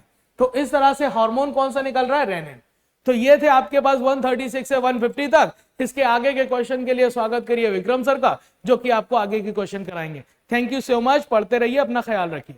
Thank you. हेलो बच्चों, न्यू लाइट के यूट्यूब चैनल पर आप सभी का स्वागत है। प्यारे बच्चों, मैं विक्रम चक्रवर्ती आज आपके समक्ष लेकर के हाजिर हुआ हूं यूट्यूब के पेपर डिस्कशन का सेशन। आज हम लोग का पेपर है all India NEET topic test series का ये 8वां टेस्ट है, जो कि 15 सितंबर 2024 को हमारे इंस्टीट्यूट की तरफ से ऑनलाइन ऑफलाइन बोर्ड दोनों में ही पेपर हुआ है। पेपर काफ़ी बढ़िया था, आप सब ने बढ़ सके हिस्सा लिया, इसके लिए आप सभी को बहुत बहुत धन्यवाद। और सबसे पहले पेपर को डिस्कस करने वाले हमारे सीनियर साथी शैलेंद्र सर और अली सर को बहुत धन्यवाद देना चाहेंगे, जिन्होंने पेपर का बहुत ही शानदार, नाइस और वेल एक्सप्लेन किया। Thank you Ali sir, Shailendra sir. और अब मैं क्वेश्चन नंबर 151 से आगे की जर्नी आपके साथ करने वाला हूं और आप लोग मेरे साथ करने वाले हैं। तो क्वेश्चन नंबर 151 आपके सामने है, which one of following part are not situated in the cortical region of kidney. आपको पता है कि जब आप किडनी की नॉर्मली बात करते हो ऐसे किडनी की, तो कॉर्टिकल रीजन जो होता है वो पेरिफेरल वाला पार्ट होता है, ये कॉर्टिकल, और बीच बीच में ये पूरा का पूरा मेडुला छोटे छोटे पिरामिड के रूप में होता है, जिन्हें पिरामिड के रूप में, जिन्हें आप क्या बोलते हो, मेडुलरी पिरामिड बोलते हो। इसी को आप रीनल पिरामिड बोलते हो। ठीक, तो कॉर्टेक्स और मेडुला में किडनी के अलग अलग जो आपके नेफ्रॉन्स के पार्ट होते हैं वो अलग अलग सिचुएट होते हैं। अगर मैं कॉर्टेक्स की बात करूं, कॉर्टेक्स में, तो कॉर्टेक्स में पीसीटी, डीसीटी और उसके बाद ये आपका क्या नाम, बोमेन्स कैप्सूल, इतने पार्ट आपके कॉर्टिकल रीजन में होते हैं। और मेडुला में होता है हेनले लूप। ठीक, मेडुला में होता है हेनले लूप, और वो हेनले लूप, ठीक, हेनले लूप। अब देखिए, हेनले लूप की लंबाई के हिसाब से नेफ्रॉन दो प्रकार के, जिनमें हेनले लूप बहुत लंबा होता है उनको जक्स्टा मेडुलरी नेफ्रॉन कहते हैं, जिनमें हेनले लूप छोटा होता है उन्हें कॉर्टिकल नेफ्रॉन कहते हैं। तो जो कॉर्टिकल रीजन में होने वाले पीसीटी, डीसीटी, बोमेन्स कैप्सूल और मेडुला रीजन में होता है मेडुला हेनले लूप। तो बताइए कॉर्टिकल रीजन में क्या नहीं पाया जाता, that is Henle loop. Third answer. अब देखिए, read carefully and choose the correct statement. Juxta medullary nephron, अभी मैंने बताया है कि अगर हम नेफ्रॉन की बात करें, initially nephrons is two types, पहला कॉर्टिकल नेफ्रॉन और दूसरा होता है जक्स्टा मेड्यूलरी नेफ्रॉन। ठीक, इसमें हेनले लूप बहुत छोटा होता है, हेनले लूप शॉर्ट, और इसमें हेनले लूप लॉन्ग होता है। ठीक, तो पहला ही सेंटेंस हमें गलत दिख रहा है कि स्मॉल हेनले लूप गलत है। और अभी मैंने बताया कि पीसीटी, डीसीटी कॉर्टिकल पार्ट में सिचुएट होते हैं, ना कि मेडुला पार्ट में, गलत हो गया। अब देखिए, आपने जब पढ़ा है कि ऐसे एक आपने बोमेन्स कैप्सूल पढ़ा, आपने देखा एफरेंट आर्ट्रियोल ऐसे आती है और ये फर्दर कैपिलरी के नेटवर्क में ऐसे जाल बना लेती है। इस जाल का नाम glomerulus, that is tuft of capillary, और फिर यहाँ से एक एफरेंट आर्ट्रियोल निकलता है। तो आप देख रहे हो कि जो बोमेन्स कैप्सूल है वो उसने किसको इनक्लोज किया हुआ है, ग्लोमेरुलस को। अब यहाँ क्या लिखा है, ग्लोमेरुलस इनक्लोजेस द बोमेन्स कैप्सूल, ये गलत है। Bowman's capsule enclose the glomerulus, ये होना चाहिए, तो ये तो गलत हो गया। और जब आप नेफ्रॉन की स्ट्रक्चर आपने बुक में बना है कि सबसे पहले ये आपका बोमेन्स कैप्सूल, फिर यहाँ से पीसीटी, और फिर यहाँ से descending limb of Henle loop, ascending, फिर ये डीसीटी, और यहाँ से फिर कलेक्टिंग डक्ट निकलता है। तो आपको मालूम है कि जो असेंडिंग लिम्ब ऑफ हेनले है वो आगे चल के डीसीटी से एक्सटेंड हो जाता है। यही सेंटेंस सही है, दैट इज फोर्थ आंसर आपसे करेक्ट पूछा गया। अब देखिए, अभी मैंने बताया कि अगर हेनले लूप की हम बात करें, हेनले लूप, तो इसके डिसेंडिंग असेंडिंग लूप होते हैं। ये रहा डिसेंडिंग और ये असेंडिंग। डिसेंडिंग वाला वाटर के लिए परमिएबल होता है और इलेक्ट्रोलाइट्स के लिए इम्परमिएबल, और जस्ट रिवर्स होता है असेंडिंग वाला, ये वाटर के लिए इम्परमिएबल होता है और इलेक्ट्रोलाइट्स के लिए परमिएबल। क्वेश्चन में पूछा गया डिसेंडिंग लिम्ब ऑफ हेनले किसके लिए परमिएबल, सर वाटर के लिए, सेकेंड आंसर। अब देखिए, आपको ये मालूम है कि हमारे शरीर में जो भी फंक्शन किडनी करती है वो सब कुछ इस बात पर डिपेंड करता है कि हम किस हैबिटेट में रहते हैं और किस तरह से हम पानी पी रहे हैं। किस, मान लीजिए बहुत ज़्यादा ठंडी है और पानी हम पी रहे हैं, ठीक, मान लीजिए जाड़ा है, पानी पी रहे हैं, तो पानी से कोई लॉस तो हो नहीं रहा हमारे बॉडी से, वाटर का लॉस, तो फिर एडीएस नहीं निकलेगा। क्यों, एडीएस तब निकलता था जब एक्सेस लॉस ऑफ पानी होता था हमारे शरीर से, तो डीसीटी पे वो कंडीशनल रिएब्जॉर्प्शन काज करता था, जिससे वाटर का रिएक्शन होता था एडीएस का। ठीक, और दूसरी चीज़, अगर बहुत ज़्यादा पसीना निकल रहा हो और बाहर बहुत ज़्यादा गर्मी हो तो एडीएस क्या करेगा, निकलेगा। क्यों, ताकि वाटर का रिएब्जॉर्प्शन बढ़ाए, ताकि पानी रुके शरीर में। तो इससे हमने ये क्वेश्चन इसी बात से, किडनी किस तरह से अलग अलग हैबिटेट में और अलग अलग फिजियोलॉजिकल कंडीशन में हमारे शरीर के कैसे काम करती है, ये क्वेश्चन इसी बात पर है। अब देखिए, when someone drinks lot of, एक आदमी मतलब पानी पी रहा है, तो जब पानी पी रहा है तो शरीर में पानी कमी होगी नहीं, तो एडीएस लीजिए सप्रेस, ये तो सही है। फिर लिखा exposure of cold temperature is to, नहीं सर, जब हम ठंडे वातावरण में जाएंगे तो पसीना होगा नहीं, पानी का लॉस होगा नहीं, तो एडीएस को निकालने की ज़रूरत नहीं है। फिर लिखा increase in glomerular filtration blood flow stimulate for, नहीं सर, जब जीएफआर घटता है तब रास मैकेनिज्म एक्टिवेट होता है। यहाँ लिखा इंक्रीज नहीं, decrease in glomerular blood flow, तो ये भी गलत है सर। फिर लिखा ड्यूरिंग समर, गर्मियों में the body losses lot of water bye evaporation, the release of ADS suppress, नहीं सर, सप्रेस नहीं होगा, इनहेंस होगा, क्योंकि जब पानी लॉस हो रहा शरीर से तो पानी को रिटेन करने के लिए एडीएस ज़रूरी है, तो इसलिए गलत है फर्स्ट आंसर। ये क्वेश्चन इसी बात पे है किस तरीके से अलग अलग हैबिटेट में हम किस तरह सिचुएशन में रहते हैं, हमारे शरीर क्या फिजियोलॉजिकल कंडीशन है, उस हिसाब से कैसे हार्मोन वर्क करता है, कैसे रॉस काम करता है, कैसे एएनएफ काम करता है, कैसे एडीएस काम करता है। That is first answer. फिर लिखा आपकी किताब में लिखा है कि जो काउंटर करंट मैकेनिज्म है, काउंटर करंट मैकेनिज्म, जब ये नेफ्रिक फिल्ट्रेट बनता है, आपके बोमेंस कैप्सूल से निकलता है नेफ्रिक फिल्ट्रेट, तो ये नेफ्रिक फिल्ट्रेट और जो यूरिन बनती है तो यूरिन 4 गुना कंसंट्रेट हो जाती है, ऐसा आपकी बुक ने कहा है। काउंटर करंट मैकेनिज्म के माध्यम से जितना फिल्ट्रेट का कंसंट्रेशन था इनिशियली उसके 4 गुना कंसंट्रेट होती है कौन, यूरिन। तो ये बात बिल्कुल सही है, 4 टाइम, सेकेंड आंसर। फिर लिखा वासा रेक्टा क्या, एफरेंट आर्ट्रियोल की एक माइन्यूट फाइन ब्रांच होती है जो किसके रन्स पैरेलल वर्क चलती है, हेनले लूप के, और ये काउंटर करंट मैकेनिज्म का एक हिस्सा होता है, तो ये माइन्यूट वेसल्स ऑफ कैपिलरी है। That is third answer. फिर देखिए जितना ये चैप्टर इंपॉर्टेंट है उतना टाइप ऑफ एक्सक्रीटरी स्ट्रक्चर और टाइप ऑफ एक्सक्रीटरी प्रोडक्ट और कौन किसमें क्या पाया जाता है। जो ज़्यादा पानी वाले हैं एक्वेटिक कंडीशन में उसमें अमोनिया, थोड़ा कम पानी मीडियम पानी यूरिया, सबसे कम पानी यूरिक है। ऐसा इसलिए है कि टाइप ऑफ एक्सक्रीटरी प्रोडक्ट उसके हैबिटेट से डिसाइड होता है। एक बार बताइए, पानी अगर हमारे सराउंडिंग में कम है, पीने के लिए कम है, तो हम क्यों चाहेंगे कि हमारे शरीर से पानी ज़्यादा लॉस हो। जो इंसेक्ट होते हैं, टेरेस्ट्रियल हैबिटेट वाले होते हैं, कीट है, ये सब हैं, तो इन लोगों में यूरिक एसिड निकलता है। अब देखिए सबसे ज़्यादा पानी की ज़रूरत रिमूवल के लिए बॉडी से अमोनिया, और उससे कम यूरिया, और उससे कम यूरिक एसिड। तो जो जितना कम पानी वाले हैबिटेट में होगा उसमें आपका यूरिक एसिड होगा थोड़ा कम, थोड़ा ज़्यादा पानी यूरिया, सबसे पानी अमोनिया। अब देखिए अमोटेलिक एक्वेटिक इंसेक्ट लिखा है, बोनी फिशेस लिखा हुआ है, यूरियोटेलिक फ्रॉग है, मैमल्स हैं, ठीक, और टेरेस्ट्रियल एम्फीबियंस भी हैं, कुछ मेराइन फिशेस, और यूरिकोटेलिक में कॉकरोच है। इसके अलावा क्या है, लैंड स्नेल्स है, बर्ड्स है, रेप्टाइल्स है। और मैंने अभी बताया कि बर्ड्स क्या है, यूरिकोटेलिक, तो ये यूरियोटेलिक नहीं है भाई, that is fourth answer. Ammonia निकालने वाले का नाम अमोटेलिक, यूरिया निकालने वाले का नाम यूरियोटेलिक, यूरिक एसिड निकालने वाले का नाम यूरिक, और यूरिक एसिड निकलता है वो छोटे से पैलेट्स के फॉर्म में निकलता है। याद रखिएगा, फोर्थ आंसर। तो गलत पूछा गया था आपसे। फिर लिखा था प्रिंसिपल नाइट्रोजनस एस्केटी। अब देखिए आपको मालूम है कि जो हमारे शरीर से वेस्ट प्रोडक्ट होता है वो आपका CO2 भी होता है, और कुछ आपके स्किन भी कुछ निकालती है, लेकिन जो प्रिंसिपल आपका एस्केटी नाइट्रोजन बेस्ड कंपाउंड होता है वो यूरिया होता है हमारे शरीर, क्योंकि हम लोग यूरियोटेलिक हैं। और ये यूरिया अमोनिया और CO2 से रिएक्शन करके आपके यूरिया बनती है। कहाँ बनती है सर, लीवर में। किस साइकिल के माध्यम से सर, ऑर्निथिन साइकिल के माध्यम से। इसका मतलब ये सिंथेसाइज कहाँ हो रहा है, लीवर में सिंथेसाइज हो रहा है, लीवर में। और इसे एलिमिनेट कौन करता है, हमारी किडनी। तो भैया लीवर में सिंथेसाइज होता है, in the liver synthesise but eliminate mostly through skin. Mostly through क्यों लिखा है कि थोड़ी बहुत आप लास्ट के पन्ने में पढ़िए कि स्किन से भी थोड़ा बहुत इससे small amount of urea release होता है, इसलिए मोस्टली थ्रू स्किन लिखा है। Kidney, that is fourth answer.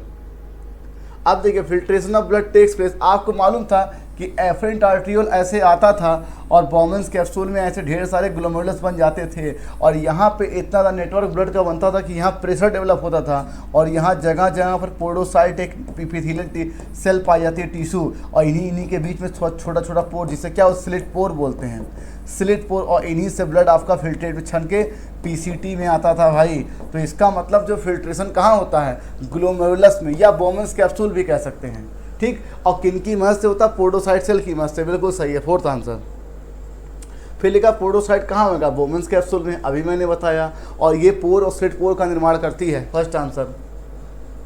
Word the full form JGA। आपको मालूम है JGA का पूरा फॉर्म नाम होता है जक्स्टा ग्लोमेरुलर apparatus, और इसमें एक सेल होती है JG सेल, ठीक है, JG सेल। ये 2 हार्मोन निकालती है, रेनिन और इरेथ्रोपोएटिन, ठीक, इसका काम होता है एंजियोटेंसिनोजन को एंजियोटेंसिन फर्स्ट में कन्वर्ट करना, और इसका आरबीसी प्रोडक्शन, और ये रास मैकेनिज्म का एक हिस्सा है। That is second answer. अब देखिए कॉर्टेक्स एक्सटेंड, आपको पता था जब किडनी का आप स्ट्रक्चर देखते हो, ऐसे किडनी का ऐसे स्ट्रक्चर देखते हो तो ये तो कॉर्टेक्स है, ये वाली चीज़, ये तो कॉर्टेक्स हो गया पूरा इतना, ये कॉर्टेक्स हो गया। और जो आपका मेडुला होता है वो ऐसे से कोनिकल मास के फॉर्म में होता है। आप देखिए इसी को रीनल पिरामिड बोलते हो या मेडलरी पिरामिड बोलते हो, ठीक। और ये जो ऐसे से प्रोजेक्शन आप देख रहे हो यहाँ पर मेडलरी पिरामिड का, इसको बोलते हैं कैलाइसिस। अब देखिए बीच बीच में जो गैप आप देख रहे हो तो ये कॉर्टेक्स का इन्वेजिनेशन हो जाता है, ठीक। तो क्या बोलेंगे, कॉर्टेक्स का मेडलरी पिरामिड के बीच बीच में इन्वेजिनेशन को क्या नाम है, columns of Bertini. That is second answer. और कैलाइसिस क्या है, मेडलरी पिरामिड के इनवर्ड प्रोजेक्शन से, जो प्रोजेक्शंस बने हुए हैं बुक में देखिए ध्यान से, ये कैलाइसिस और ये वाला एरिया पेल्विस है। That is second answer. अब देखिए सिंपल सी बात है, हमने कहा कि भाई ये रहा हमारा एफरेंट आर्टियोल और ये हमारा बोमेंस कैप्सूल, ये आकर के ऐसे बनाता है और यहीं से प्रेशर बिल्डअप होता है जिससे पीसीटी आती है। फिर पीसीटी के बाद आता है हेनले लूप, ये तो आप जानते ही हैं, और हेनले लूप के बाद आती है डीसीटी, और उसके बाद क्या आता है, कलेक्टिंग डक्ट। ये होता है सीक्वेंस नेफ्रॉन के पार्ट। तो नेफ्रॉन यहाँ से शुरू हो जाता है भाई, बोमेंस कैप्सूल पहला। तो अब देखिए बोमेंस कैप्सूल में पहला क्या आएगा, ग्लोमेरुलस। तो पहला तो आपका ग्लोमेरुलस हो गया सर, और फिर उसके बाद बोमेंस कैप्सूल है, और फिर आपकी पीसीटी है सर, और फिर आपकी सबसे पहले ग्लोमेरुलस हो गया फर्स्ट, और उसके बाद बोमेंस कैप्सूल, और फिर आ गया आपका पीसीटी, और फिर आ गया हेनले लूप, और फिर आ गया distal contribute. That is second answer. तो ये आपको याद होना चाहिए, सबसे पहले ग्लोमेरुलस, फिर बोमेंस कैप्सूल, और उसके बाद पीसीटी, फिर हेनले लूप, और फिर डिस्टल कंट्रीब्यूट। Second answer. अभी मैंने बताया कि पीसीटी, डीसीटी, ग्लोमेरुलस, बोमेंस कैप्सूल ये कॉर्टेक्स के रीजन में आपके सिचुएट होते हैं। मेडुला में कौन होता है, हेनले लूप। तो ये तीनों मैचिंग गलत है। अब क्या पूछा गया, इनकरेक्ट ऑल। अब देखिए एक बात समझ लीजिए, जो हार्मोन जो काम करता है अगर वो ज़्यादा हो गया तो और अच्छे से करेगा, अगर वो नहीं है तो वो काम डिस्टर्ब होगा। आपको मालूम था कि अगर मैं ये डीसीटी बनाऊं, ये डीसीटी जिस पर होता है कंडीशनर, अगर बॉडी से डाईयूरेसिस की कंडीशन एक्सेस ज़्यादा हो रही है, पानी ज़्यादा वॉल्यूम का निकल रहा है, तो कंडीशनर रीअब्जॉर्प्शन को फॉलो करते हुए इस पर हार्मोन काम करता है एडीएच। इस पे हार्मोन काम करेगा एडीएच, जो कि पानी का रीअब्जॉर्प्शन बढ़ाएगा, और पानी का बढ़ेगा तो यहाँ से वॉल्यूम ऑफ यूरिन घटेगा, वॉल्यूम ऑफ यूरिन घटेगा। तो हमने क्या सीखा, अगर एडीएच बढ़ेगा तो वाटर का रीअब्जॉर्प्शन बढ़ेगा, वॉल्यूम ऑफ यूरिन घटेगा। और मान ली एडीएच ना हो तो पानी का रीअब्जॉर्प्शन घटा तो वॉल्यूम ऑफ यूरिन बढ़ा। कुछ नहीं sir, ADH level of blood less तो volume of urine increases. That is first answer. अब देखिए मेलपिगियन टिब्यूल इंसेक्ट में, और इस इंसेक्ट का नाम आपकी बुक में क्या दिया, कॉकरोच।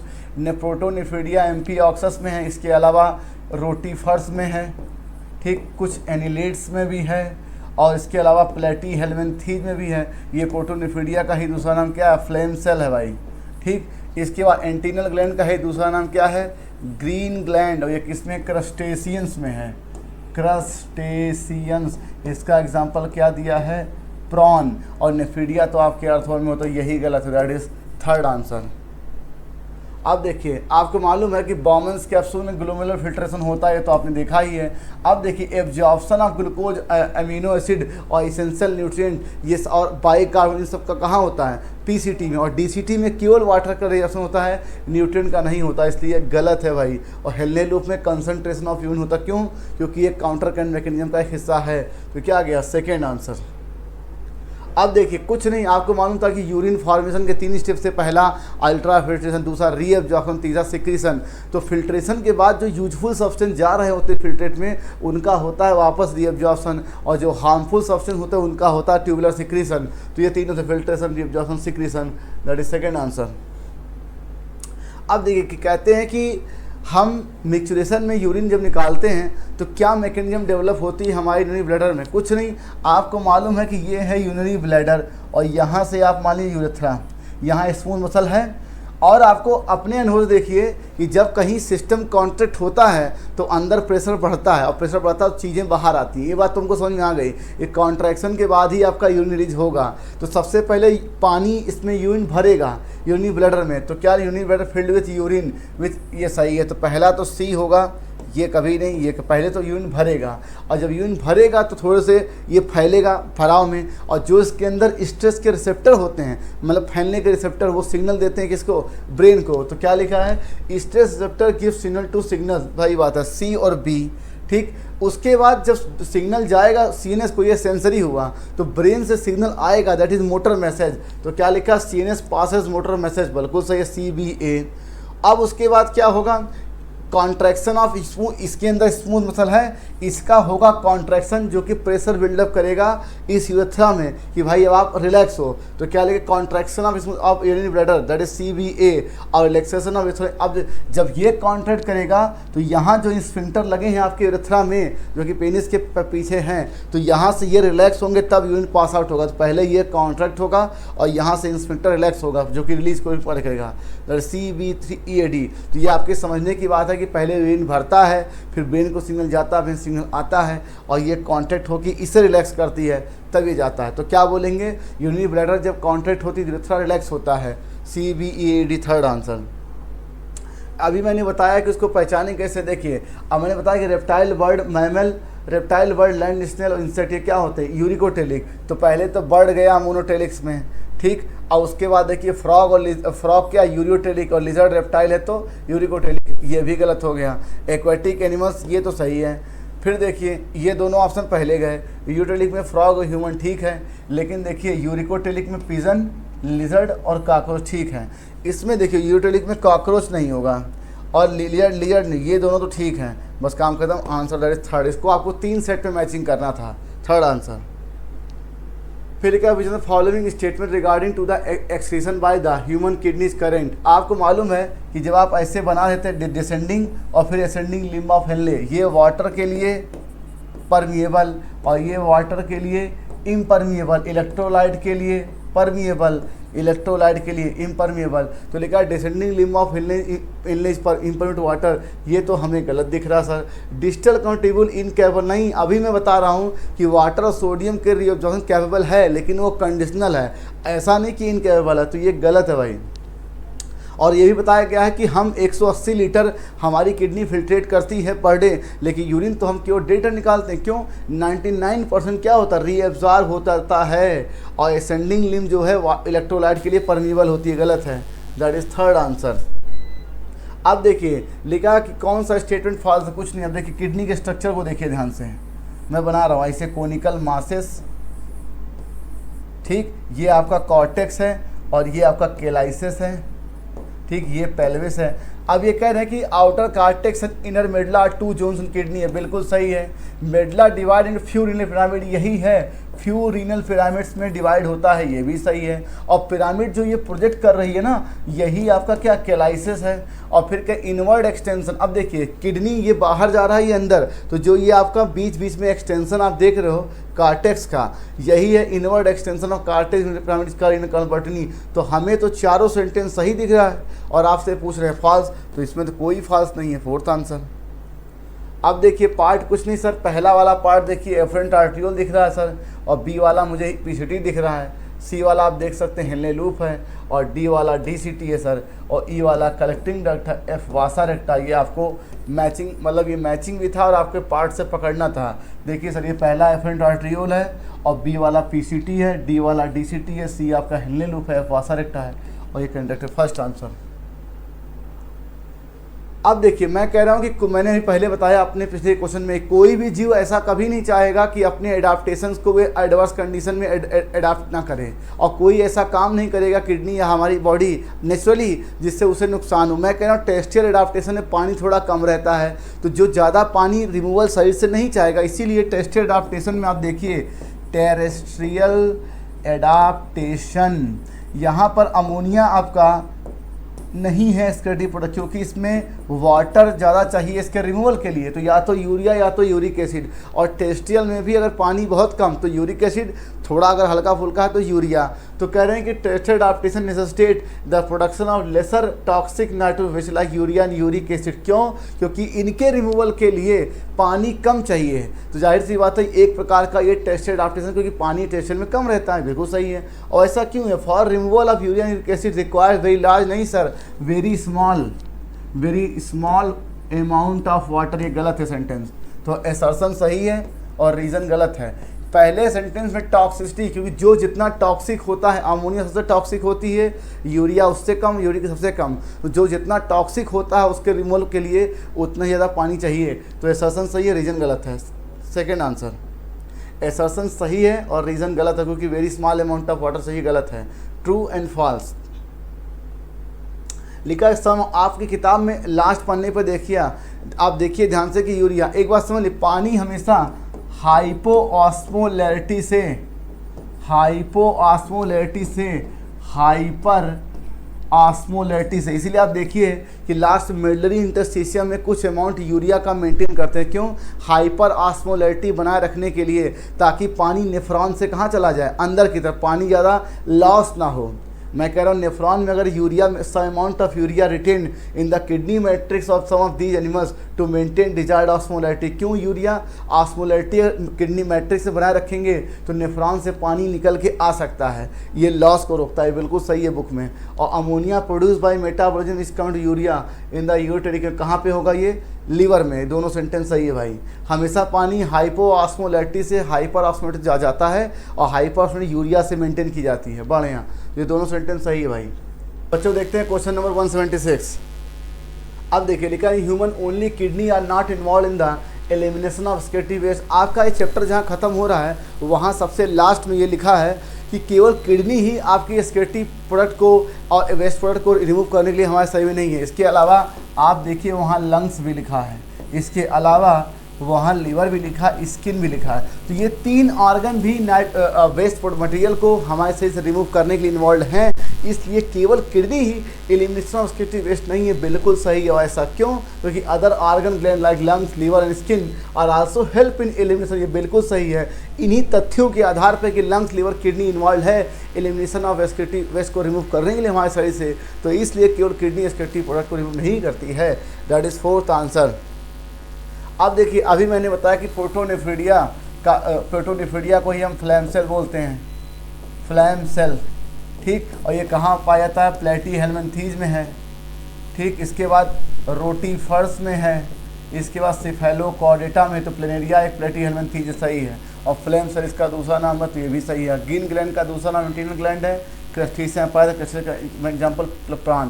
1 2 3 ये चारों सही, तीनों सही है। 4th answer. अब देखिए वासा रेक्टा स्टेंट, अभी मैंने बताया कि नेफ्रॉन 2 प्रकार के, कार्टिकल और जक्स्टा मेडलरी। तो कार्टिकल नेफ्रॉन में जो हेनले लूप होता है वो छोटा होता है और जक्स्टा मेडलरी में नेफ्रॉन बड़ा होता है, मतलब हेनले लूप बड़ा होता है। तो कह रहे हैं या तो एब्सेंट होगा या हाईली रिड्यूस हो, किसमें? कार्टिकल नेफ्रॉन में। तो ये सही है। और हेनले लूप का जो हेयर पिन शेप्ड होता है, या इसको आप यू शेप भी कह सकते हो, यू शेप भी होता है, दोनों सही है भाई। That is 4th answer.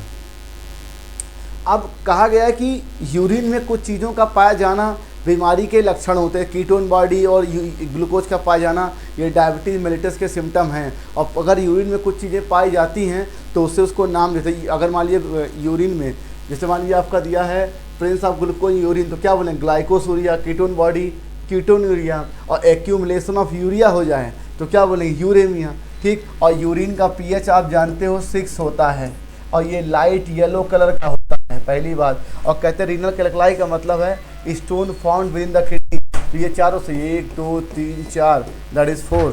तो सेकेंड आंसर, ये चारों सही है भाई। अब देखिए जीएफआर कुछ नहीं, कहते हैं कि जो आपके यहाँ ग्लोमेरुलस से जितना फिल्ट्रेट हो रहा था, अगर आप इसको पर मिनट बोलोगे, पर मिनट, तो ये बन के आएगा जीएफआर। ये कितना था सर? 125 ml। और पूरे दिन भर की बात करेंगे तो 180 लीटर, ठीक। तो क्या होगा? 125 ml पर मिनट है भाई, ध्यान से देखिए। 180 लीटर होना चाहिए, वो भी पर दिन होना चाहिए। 4th answer. अब देखिए ह्यूमन्स किडनी और reddish brown bean shaped structure between the levels of last thoracic and 3rd lumbar vertebra close dorsal wall. तो ये बिल्कुल सही लिखा भाई। Original tubule begins with double wall cup like structure called Bowman's capsule, ये भी सही है। क्यों? आप देखिए ध्यान से कि यहाँ लिखा हुआ ऐसे, तो ग्लोमेरुलर फिल्ट्रेशन यहाँ से होता जाएगा, ठीक, ग्लोमेरुलर फिल्ट्रेशन यहाँ से होता जाएगा, तो ये चीज़ें यहाँ से फिल्ट्रेट होती जाएंगी, तो यहाँ से पीसीटी, फिर हेनले लूप, इन्हीं को बोलते हैं रीनल ट्यूब्यूल्स बोलते हैं, तो यहीं से स्टार्ट होता है भाई, ये दोनों सही लिखा है, फोर्थ आंसर। आइए देखते हैं question number 182। JGA special sensitive region found by the cellular modification in the distal cover tubule and afferent article at the location, बिल्कुल सही है। और JGA का फुल फॉर्म क्या था? जक्स्टा ग्लोमेरुलर आर्टरी, और इसमें एक सेल पाई गई थी क्या? JG सेल, क्या निकालती थी? रेनिन, और क्या? एरिथ्रोपोएटिन। इसका काम आरबीसी प्रोडक्शन, इसका रॉस मैकेनिज्म में हेल्प करता ताकि GFR बढ़े, तो ये सेंटेंस सही है। और कहते हैं कि जब हम ये बात मान चुके हैं शुरू में ही, यूरिन फॉर्मेशन के 3 स्टेप हैं, ultra filtration, reabsorption, tubular secretion, तो ट्यूबुलर सिक्रीशन भी इंपॉर्टेंट स्टेप यूरिन का है, क्योंकि जो भी आपके आयनिक फ्लूइड के बैलेंस की जरूरत पड़ती है हमारे शरीर में, ऑस्मोलैरिटी मेंटेन करना, वो सब इसी से होता है, तो ये बिल्कुल सही लिखा है, दोनों सेंटेंस सही है, फोर्थ आंसर। अब देखिए आपको इतना अनुभव होगा कि जहाँ कहीं से वाटर के ड्रॉपलेट्स निकलते हैं जिस सरफेस से, वहाँ पर कूलिंग होती है, तो जब पसीना होता ज़्यादा तो हमें ठंडे का एहसास होता है। क्यों? क्योंकि जब वाटर वेपर निकलता है तो हमारे शरीर से हीट वो खींच के निकलता है, तो अंदर टेम्परेचर घटता है, तो ये बात सही लिखा, कूलिंग इफेक्ट करता है। और अभी मैंने बताया है कि स्किन आपके स्केटिव प्रोडक्ट, स्केटिव वेस्टेज को रिमूव करने के लिए होती है, लेकिन स्किन में सीबेसियस ग्लैंड, स्वीट ग्लैंड, ये दोनों होते हैं किसके? एलिमिनेशन के लिए, ना कि केवल ओनली सीबेसियस। तो यहाँ पर स्वीट ग्लैंड भी होना चाहिए था, स्वीट ग्लैंड, इसलिए गलत है भाई। तो पहला सही है, दूसरा गलत है, सेकेंड आंसर। अब देखिए, in human body sweet produce by the sweet gland is a watery fluid containing many substance. Sweet gland मतलब ये पसीना जो निकलता है उसमें क्या क्या होता है? उसमें NaCl, इसलिए देखिए पसीना खारा होता है, और थोड़ा सा यूरिया भी निकलता है, ठीक, और लैक्टिक एसिड होता है, इसलिए A, B, C ये तीनों सही है भाई, थर्ड आंसर। अब देखिए यहाँ पे लिखा है कि eliminate certain substance like stall hydrocarbon sebum, तो सीबम जो होता है ये सीबेसियस ग्लैंड का प्रोडक्ट है भाई, सीबेसियस ग्लैंड का प्रोडक्ट है, तो ये क्या हो जाएगा? Sebaceous gland, that is second answer. अब देखिए कहते हैं कि जो लीवर है, अभी मैंने बताया था कि लीवर आपके वेस्ट मटेरियल को रिमूव करने के लिए होती है, वेस्ट मटेरियल को रिमूव करने के लिए होती है। और ये क्या रिमूव करती है सर? क्या क्या? और बहुत सी चीज़ों का सिक्रीशन भी करती है। ये आपके लार्जेस्ट ग्लैंड ऑफ बॉडी है, तो बिलीरुबिन, बिलीवर्डिन का सिक्रीशन करती हैं, और बिलीरुबिन, बिलीवर्डिन वही पिगमेंट हैं जिनके डिपोजिशन से हमें बीमारी होती है, जॉइंट डिस्पीलिया, ठीक। कोलेस्ट्रॉल सिक्रीट करती है, विटामिन ड्रग्स भी, और मेलाटोनिन एक हार्मोन होता है सर, ये तो पीनियल ग्लैंड से निकलता है, पीनियल ग्लैंड, तो ये गलत है भाई। और स्टेरॉयड हार्मोन के जो डिगेट फॉर्म होते ख़त्म होने वाले, उनको निकालती है A, B, C और D। और ये बुक के लास्ट के पेपर में दिया हुआ है, आपके इस चैप्टर के आखिरी पन्ने पर ध्यान से देखिए, लास्ट की तरफ दिया हुआ ये, तो A सही है, B सही है, C सही है और E सही है, चारों सही है, सेकेंड आंसर। फिर लिखा सीधा इनका, अभी मैंने बताया यूरिन का pH 6 है, इसीलिए यूरिन जो होता है वो एसिडिक होता है, यूरिन एसिडिक होता है। यूरिन लाइट येलो कलर का होता है। कीटोन बॉडी जो होती है वो डायबिटीज मेलिटस का सिम्टम देती है, डायबिटीज मेलिटस, तो ये गलत है भाई। और ANF जो होता है अभी मैंने बताया कि ये वैसोडाइलेशन काज करता है, वैसोडाइलेशन मतलब ये ब्लड प्रेशर घटाएगा, GFR घटाएगा, तो ये सही है भाई। तो क्या गलत है? Third answer. अब देखिए एल्डोस्टेरोन का reabsorption of sodium water from the proximal lines और डिस्टल पार्ट। अभी मैंने बताया कि DCT टारगेट ऑर्गन होता है इनका, किसका? एल्डोस्टेरोन का, और ADS का, काहे के लिए? वाटर लॉस को प्रिवेंट करने, डायलिसिस प्रिवेंट करने के लिए, तो ये गलत है। और एंजियोटेंसिन ये पावरफुल वैसो कॉन्स्ट्रिक्शन, बिल्कुल सही है। और ये कहाँ काम करता है? आपके एड्रिनल कॉर्टेक्स ग्लैंड पे काम करता है। तो पहला गलत और दूसरा सही, तो पहला गलत है, दूसरा सही है, थर्ड आंसर। फिर देखिए, अभी मैंने बताया कि भले ही हमारी किडनी एक दिन में 180 लीटर फिल्ट्रेट करती है, लेकिन हम फिर भी उसके बाद हम केवल 1.5 लीटर ही यूरिन रिलीज करते हैं। क्यों? जितना फिल्ट्रेट होता है उसका 99% रीअब्जॉर्ब होता है। उसी बेस पे क्वेश्चन है कि मान लेते हैं कि in human a large amount of filtrate form per day 100 but eliminate 1.5 litre. क्यों? क्योंकि लगभग 99% filtrate reabsorb by the renal tissue, this was the reabsorption. ये इसका करेक्ट एक्सप्रेशन है, फोर्थ आंसर।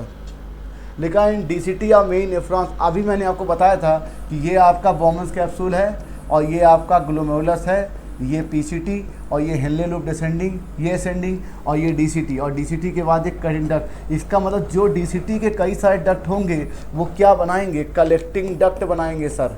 लिखा DCT of main nephrons open to straight line tube called cutting duct, many of which converge open to renal pelvis through medullary pyramid. सही भाई, first answer. अब देखो, आपको मालूम था कि जब आप WBC की बात कर रहे थे सर, तो इसके दो बेसिक कैटेगरी, पहला ए ग्रेन्यूलोसाइट और दूसरा ग्रेन्यूलोसाइट। ठीक, ये तो हमें दो कैटेगरी मिल गई। पहली कैटेगरी में आपके केवल क्या आते हैं सर? लिम्फोसाइट, दूसरी में मोनोसाइट।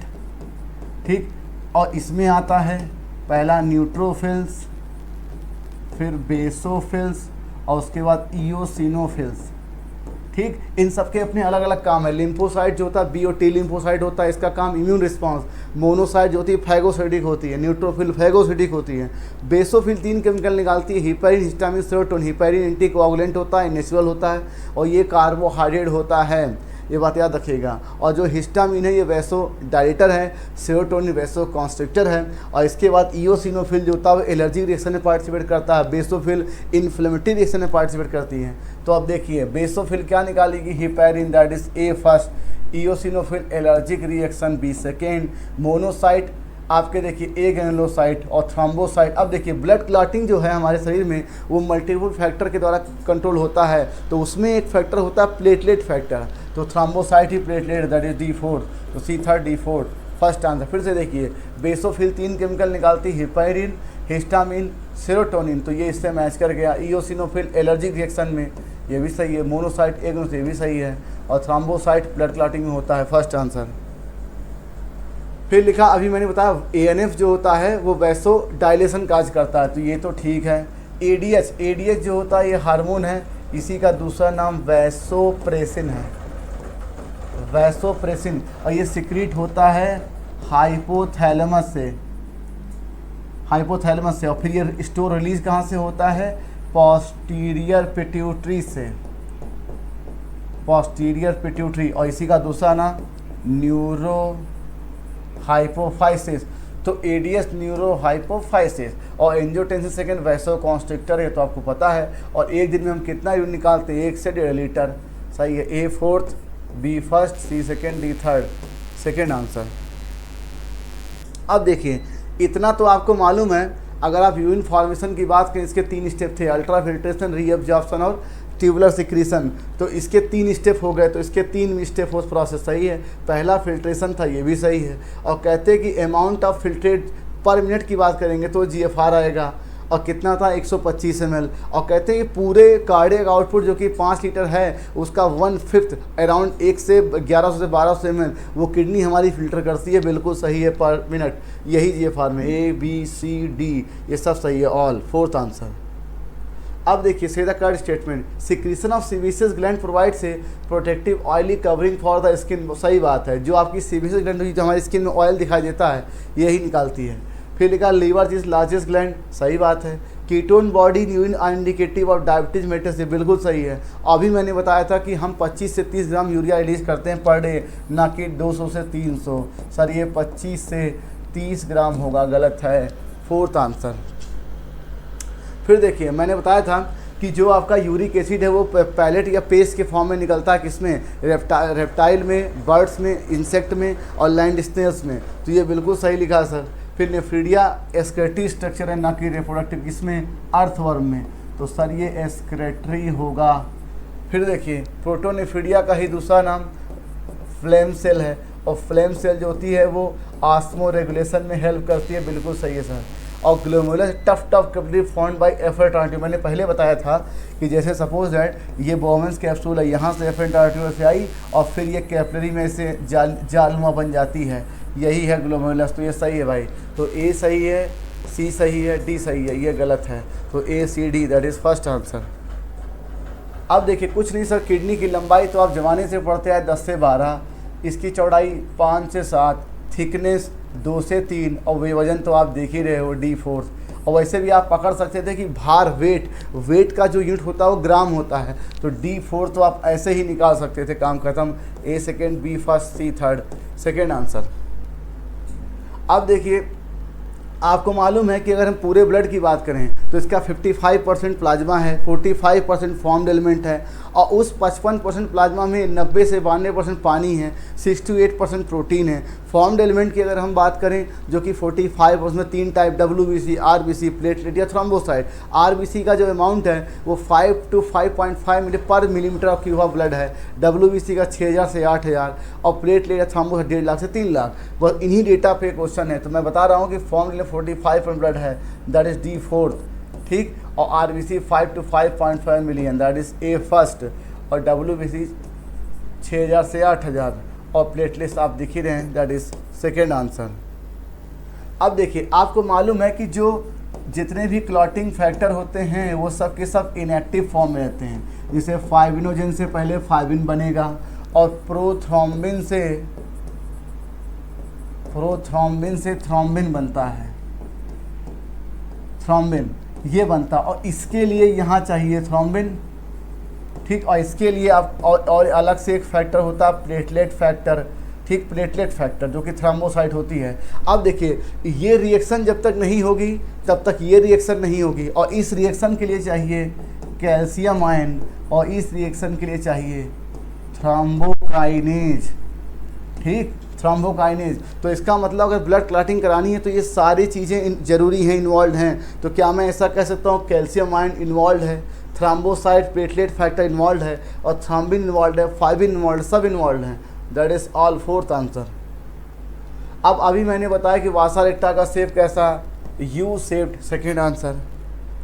और देखिए आपकी किताब में कुछ बातें लिखी, एसे नोड, साइनो एट्रियल नोड, इसका काम होता है हार्ट बीट की ओरिजिन को इनिशिएट करना, पेस मेकर, सही है। ANF एट्रियल नेट्रिटिव फैक्टर, ये क्या था सर, वैसोडाइलेटर था, ठीक है। ये GFR घटाता था, ब्लड प्रेशर घटाता था। कहाँ से निकला सर, एट्रिया ऑफ हार्ट, और कौन सा, राइट आर्टरिया, राइट ऑर्किड, सही है। और एवियन एट्रियोवेंट्रिकुलर नोड, और ये होता है पेस का सेटर, मतलब हार्ट बीट की ओरिजिन इनिशिएट होने के बाद सेटिंग।